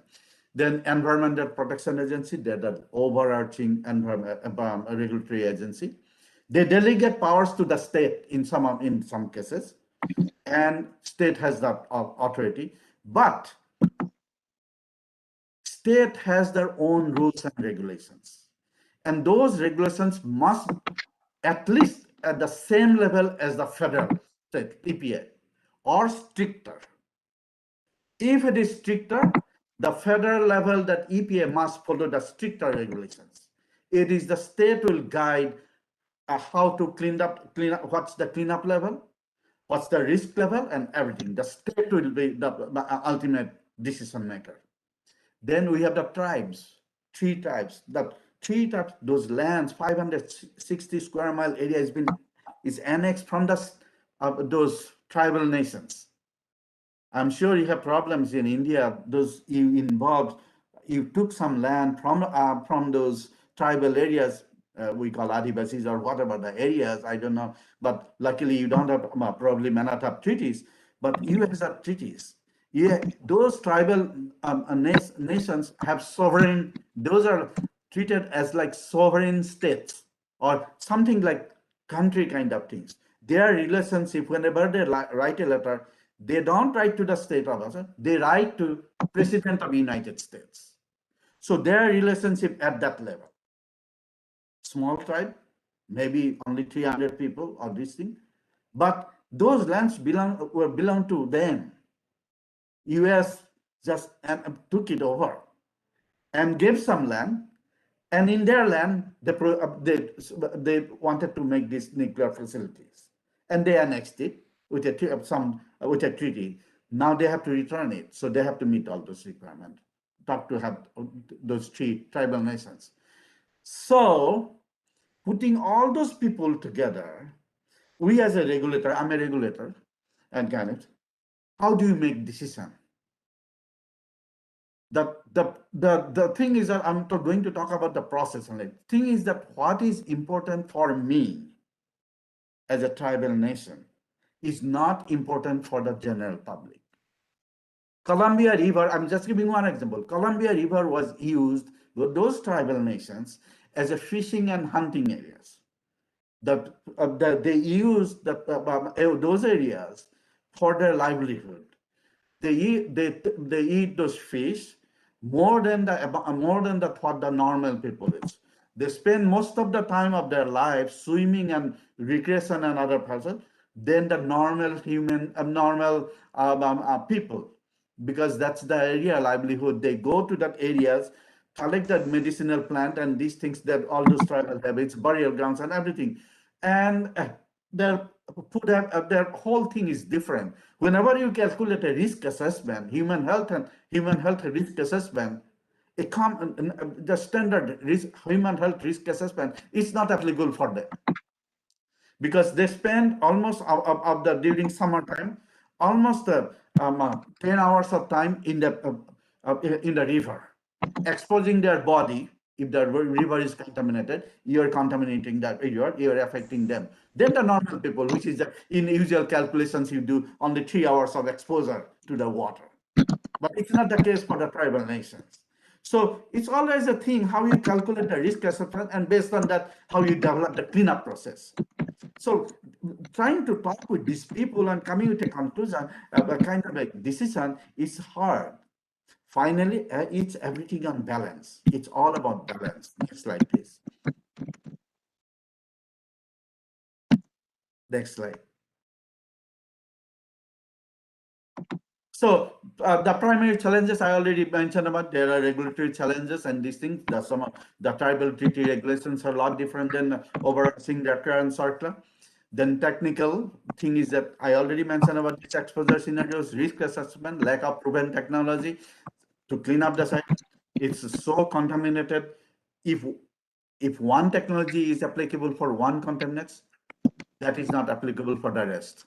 You apply that technology, it causes more harm by mobilizing the other contaminants. So you spread the contaminants of other contaminants. So it is so tricky. So you have to know that whether when you apply a technology, it's not causing more damage. So to when you try to remediate a site with so much of complexities of contaminants as well as unknown things, it is very difficult what you want to apply, and always everybody would scrutinize. Okay, hope you're not doing something wrong to the river. You're mobilizing more contaminants to the and going to the river. So all those things, it comes in the picture. Funding is a big issue. These are very expensive proposition. We have the annual funding of $2.2 billion. And it will continue for next probably another 60, 70 years. It's a long project. Every aspect, there is a lot of uncertainties. Nobody knows actual inventory of the West, how much they put. The mission of the facility was to produce nuclear arsenals, bombs. First to stop the World War II, next the Cold War came in. So Russia and US were just trying to strengthen their power by producing nuclear arsenals or whatever. It's a defense purpose to save life again, they protect their own country's people. So at that time, they were not concerned about the things that how the West is going to impact the soil and groundwater, and it's already annexed from the other side. Okay, if you cannot use it, we'll be just okay. We'll just put IC, what they call institutional control. Nobody can go. I will put barrier, fence, and these things. You cannot go.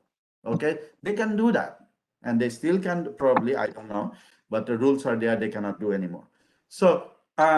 Then different values. I already mentioned about different values. What is important for me as one of the tribes is not important for the general public. What is important for a farmer is not important for a city dwellers. The farmers want water to irrigate their agriculture. Happening in California, I'm sure it's happening in India, also in Haryana and all those agriculture belts. They need more water. But city needs more water. So in US, they pump a lot of water from the aquifer to provide water even in the desert area, all those Nevada, you just name it, from those Las Vegas to all those cities are building and all over. And eventually where the water was available about 50 feet below is now 250, aquifer is going dry. So what is important for the farmer, for an agriculture scenario of risk assessment is not important for a urban area folks, the risk assessment calculation and those things. The land use scenario, it's always controversial, always fight, always litigations. It is so difficult to move forward. I'm sure there are environmental issues when a dam is constructed in somewhere in India, in Himachal Pradesh, and this thing down, how the down water, the downwind directions and those things, the areas will be affected. So it's very difficult when you talk about, when I showed you the number of people are involved. So process, I'm talking about the process. Next slide, please.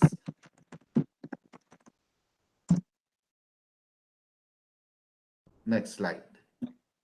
So whenever a hiccups takes place, we have to move forward. This is the whole thing I'm talking about groundwater. The tri-party agreement, party signed an agreement in 1989. Nothing happened for groundwater till 1994. We need to look at the groundwater going to the river. We started something. Then something, it didn't move fast forward because they said that, okay, groundwater is fine because you don't have enough technology to address all the groundwater. We should concentrate on the soil sites where the source of contamination is there. Try to remove those first. So about 10 to 12 years, groundwater was in a back burner. Then again said that no, our salmons are affected, or these things, and a lot of activities already been conducted in the soil sites. So we just went ahead again, had the negotiations with the governors and federal government, and then again we modified the tri-party agreement and we move forward. It's a huge, it takes a lot of time. Next slide, please. It takes so much of time and people. This is a picture of our governor, as well as I hear him, I didn't point it out, the defense secretary, Dr. Shu, who is a Nobel laureate, and trying to address Hanford groundwater issue. This is the Columbia River, and my office is in front of them here. So these are some attorneys, governors, and secretary generals here. So we discuss in the sitting and numbers. It takes a couple of years to come up with some kind of a conclusion. It's not easy. I'm sure in India, I don't know how the things goes on whenever a big environmental disaster you try to restore, like Ganges cleanup, that Modi. So Modi ji wanted to. But now, as you know, how you know all these things, what I'm trying to say, how you determine environmental pathways, how you determine the impact, risk assessment, these things. Always you look at a Padja inventory, do you know how much is gone to the soil and groundwater, and eventually in the federal zone groundwater, and if there's a river, how much is gone. And then you calculate human health risk assessment, ecological risk assessment, socio-cultural assessment, and the whole economics involved. Whole gamut of Dr. Rahi, when you say that restoring the ecosystem, or it's a big thing. It's a lot of things are involved. You're trying to restore the whole thing. Restore means you're trying to go to the pristine conditions about the ecosystem and these things. You have to know how much damage it costs. In a facilities like this, Hanford, or I'm giving you one example, the facilities, or any bigger projects in India or anywhere in the world, always there is huge uncertainties. So much of the thing that public and stakeholders needs to understand. You are trying to do this much job and saying us that you are going to clean this river, you are clean this groundwater, you are clean this soil site. And I can use, you're giving me the assurance that I can use this site for unrestricted use. That was the condition when you took the land. Unrestricted use means I can drink the water, I can build a house, I can grow my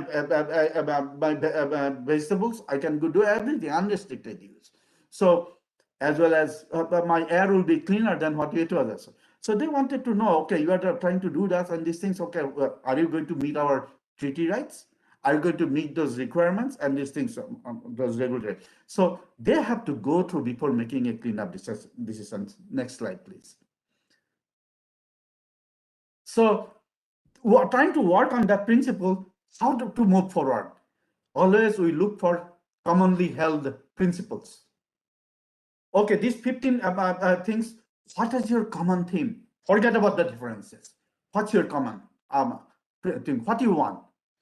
In this case, protect the Columbia River. Everybody agrees. Yeah, we need to protect the Columbia River. It's the it's the life of our system. Then contain the plumes to stop further degradation. Whatever you have, we know. Don't let it go any further. Stop it. And whatever technology we have, use it right now. Right now, whatever proven technology you have, if you can do and remove the sources, reduce the risk, do it now. And put enough money and resources, brain and everything to look for innovative technology. This is a complex problem recognized by scientists, engineers, and everybody. All the national labs, all the independent expert panels. I'm talking about those Nobel laureates and everything. Those people are involved. It needs a lot of money. You cannot solve this problem within 10, 20 years. You have to, 6 years line is a good, probably a good projection. Make sure you have enough money and funding to solve that thing. Then let's move forward with commonly held principles. Next slide. So when you move forward with commonly held principles, protect the river, stop the things, you have to ask few questions for everybody and for you to move forward. Okay, what you are thinking about this site to use or unrestricted? Can you really go for unrestricted land use? When you saw the contaminants, they are such a highly toxic and no technologies. They are sitting below 250 feet below the surface and also within the groundwater. You cannot dig it out. And they are so, for example, plutonium, for example, they don't move. These things, they will just say, and their half-life is so long, billions of years. Some of the radionuclides half-life is 11 years, and this thing, you wait for 11 years, it becomes half, or some of them are 6 or 5 years, and in 6 years, it goes away. But we're talking about the long-lived radionuclides, thousands and thousands of years. And we don't have technology, and we don't see that thing to even we'll get a technology so soon. Now we're going to move forward with remediation. Now let me know what technology you are going to use the land use scenario. Pristine condition? No, it's not going to happen for the next 60 years or so. We already know that. It needs technology. Technology development takes so much time. So in 16 years, say when you develop, you go ahead with a future land use scenario, what you are going to do with that, on that basis, your technology should work. You know, there's no point in doing something that, yeah, it will not clean up because site will be for a long time. The baseline risk assessment based on how the site use is going to be conducted and how you characterize the site. All the nuclear facilities characterization is very expensive. One well sometimes costs usually $500,000. Sometimes it goes more than $1 million. One well. You have to take all kinds of precautions when you drill a well to these highly toxic sites. All remote. You can bring it up this highly toxic radioactive site, but you cannot be exposed. It's so hot. You cannot handle it. If you are exposed, then you'll die. So how you are going to do this thing? They're very expensive. So, and how many remedial alternatives you can evaluate, okay, based on all those ideas, and how you determine the cleanup levels. How do you determine? Okay, you have to protect the groundwater. It's hanging in the soil area, so that it cannot go further, but it will still go. But what's the cleanup level? So all those things, you have to give answers before you move forward with any technologies, short term, long term, anything. Public involvement. I already covered that thing. How critical it is to move forward, transparency, to avoid litigations. You know, I just give one example how we move forward.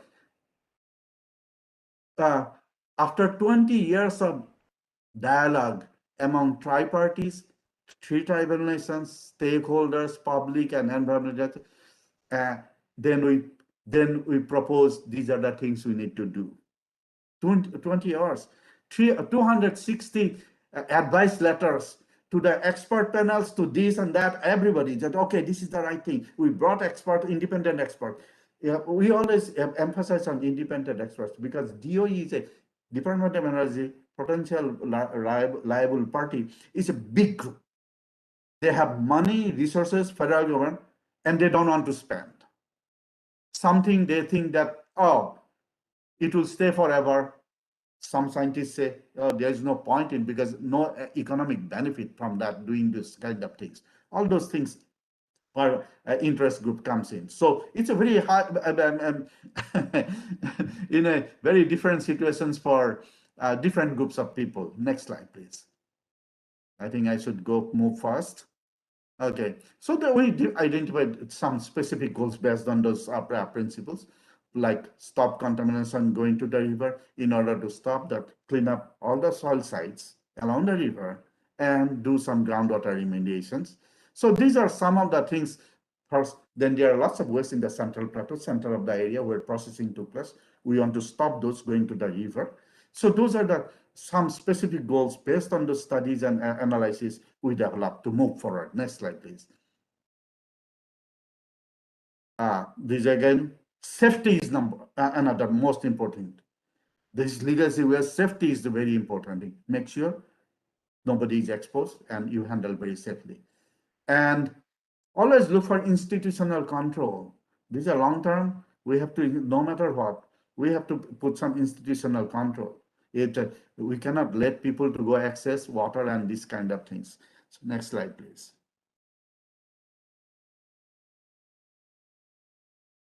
Now, technology development. Always so many public and interested groups are involved. They sometimes don't trust DOE, not sometimes, many times. The liable party, they want to do a just job and, oh, we have everything we can do, we know everything. So they said involve the expert panels, then carry out necessary lab, pilot scale, field scale studies, and then you convince us that you can do these things, because those are all expensive. Many a times after doing that thing also, I'm working for 30 years. I initiated a lot of technology development, lab scale, band scale, field scale.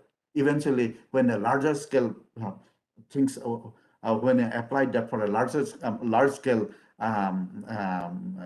cleanup, it failed. It failed because of the conditions of the subsurface is so unknown. Lots of things happen, lots of contamination, different kind of things. So it's not a sure shot. So we always look for every year or every 5 years how the things are going on. Then always we enter one technology. There's no one size fits all. One technology cannot address that even one problem, because of the other problems are mixed with that. So, and I always address the uncertainties. Next slide, please. I think I'll be done soon. Probably I'm taking more. This is what I want to give an example, treatment train. So this groundwater here below is contaminated. It's going to the river, and we're going to stop the thing. So we put a barrier here, apatite barrier. We started pumping the water from here as much as possible. We put a barrier here. Then there's a shoreline here exposed is a slope. Slope is just going down and entering the river. In the high river stage, the Columbia River is manipulated by a lot of dams, for electricity purpose. So during the daytime, a lot of electricity is required. More water goes into the water, through that system, and you release more water. Water level goes up. The water level fluctuation is about from 20 feet to, it goes up by 20 feet. Then immediately the shoreline is, you get the water coming in from the river to the shoreline. So there is a wetted zone all the time. So in that zone, again, contamination is there, goes to the river. So that portion is remediated, we put some plants.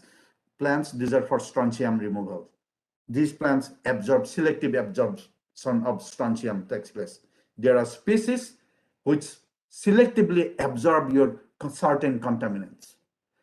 And you will see some of your mining areas in Rajasthan and other things. You will see all of a sudden in the areas, a nice plant is blooming so well, so doing well.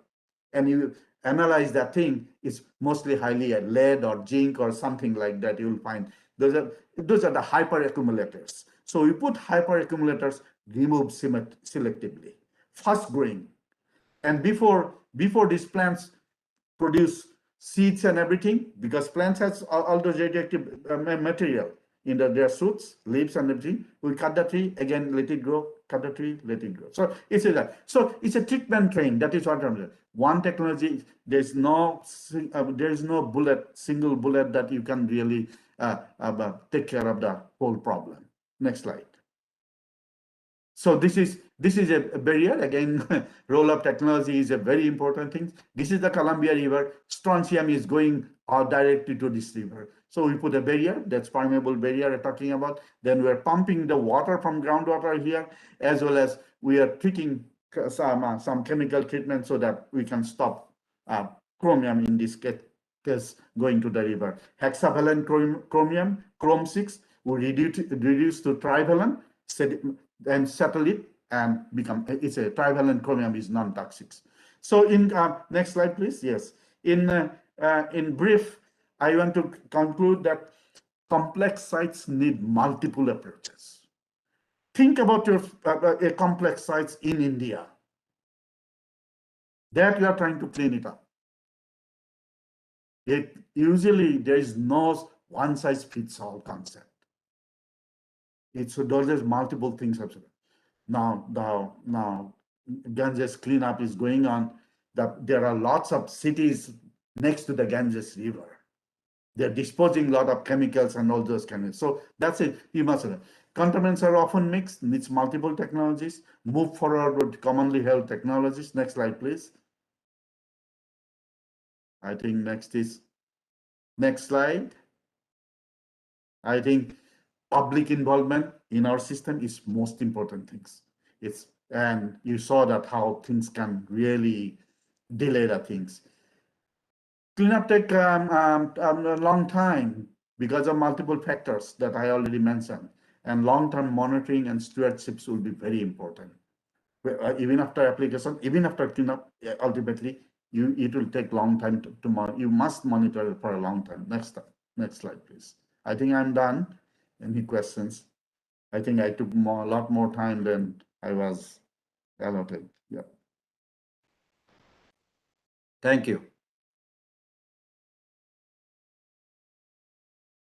I believe that your lecture was much illustrative, so audience had no questions.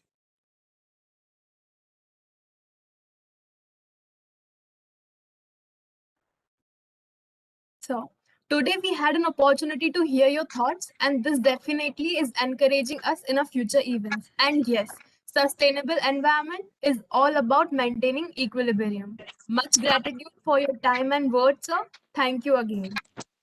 Last but not the least, I would like to invite Professor S.H. Adil, Head, Department of Applied Geology, Dr. Harisingh Vishwavidyalaya, Sagar, and convener of the program, to present the words of gratitude in his vote of thanks speech. Can we please have Professor S.H. Adil? Good evening to everyone. Yeah.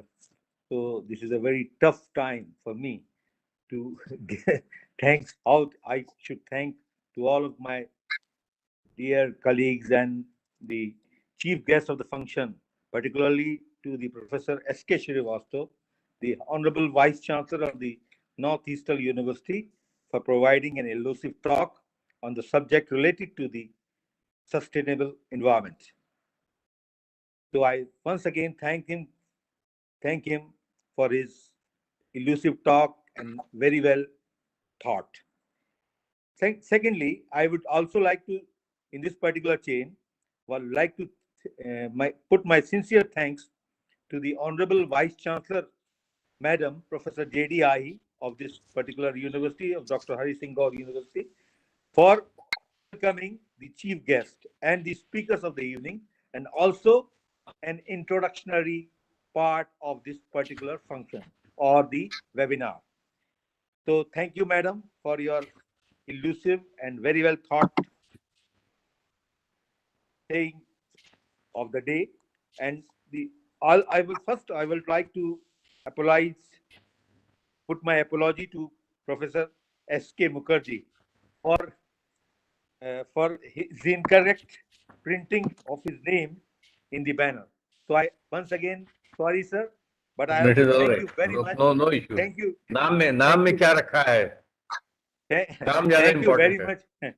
Thank you very much for giving such an interesting talk. Rather, it is a very interesting talk you have provided and enlightened us with this his talk, how the mitigation takes place in the environment through geology. So it's a very elusive talk, particularly for the students of the geology. Thank you very much, sir. Now I also thanks my friend Professor Walia, who is my colleague also in the past, as well as he is a very prominent professor nowadays in and working on the environment problem, and he discussed very well. His thought was very well about the ecosystem, how we can sustain the ecosystem and provide the life to the biosphere by just so. Thank you very much, Professor Walia. Now I would like to thank the last speaker, Professor Dr. Dibakar Goswami, about for providing such an interesting talk. How sensitive is the nuclear waste to the environment and particularly to the groundwater? And he also suggested for the stringent laws and the coordination among the people to avoid the detrimental impacts of the radioactive waste to the environment. So thank you, sir, for providing such a good talk, though it was lengthy, but it was still very interesting. Thank you very much, sir. Okay. Last but not least, I also thanks to the listeners who patiently listened this particular webinar so interestingly. So thank you, all of you, whoever is there. Thank you very much, sir, once again to all.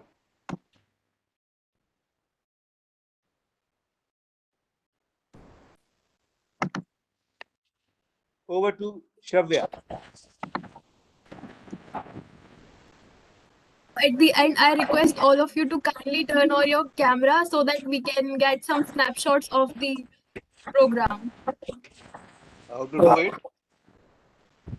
Turn on your cameras. There must be some button on the bottom of your screen to turn on the camera.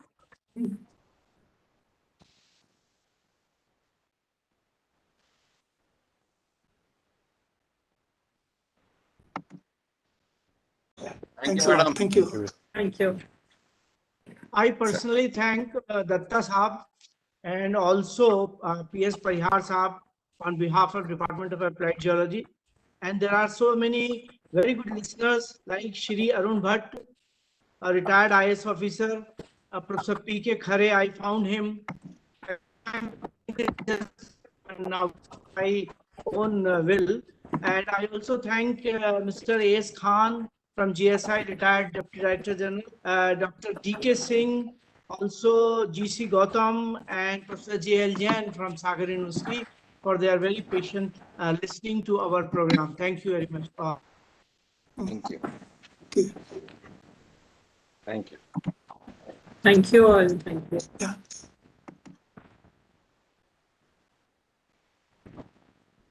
You can stop recording. Goswami Sahab, if you want to have some video talking with your friends, we can have 10 minutes time for you to have a just kind of friendly discussion with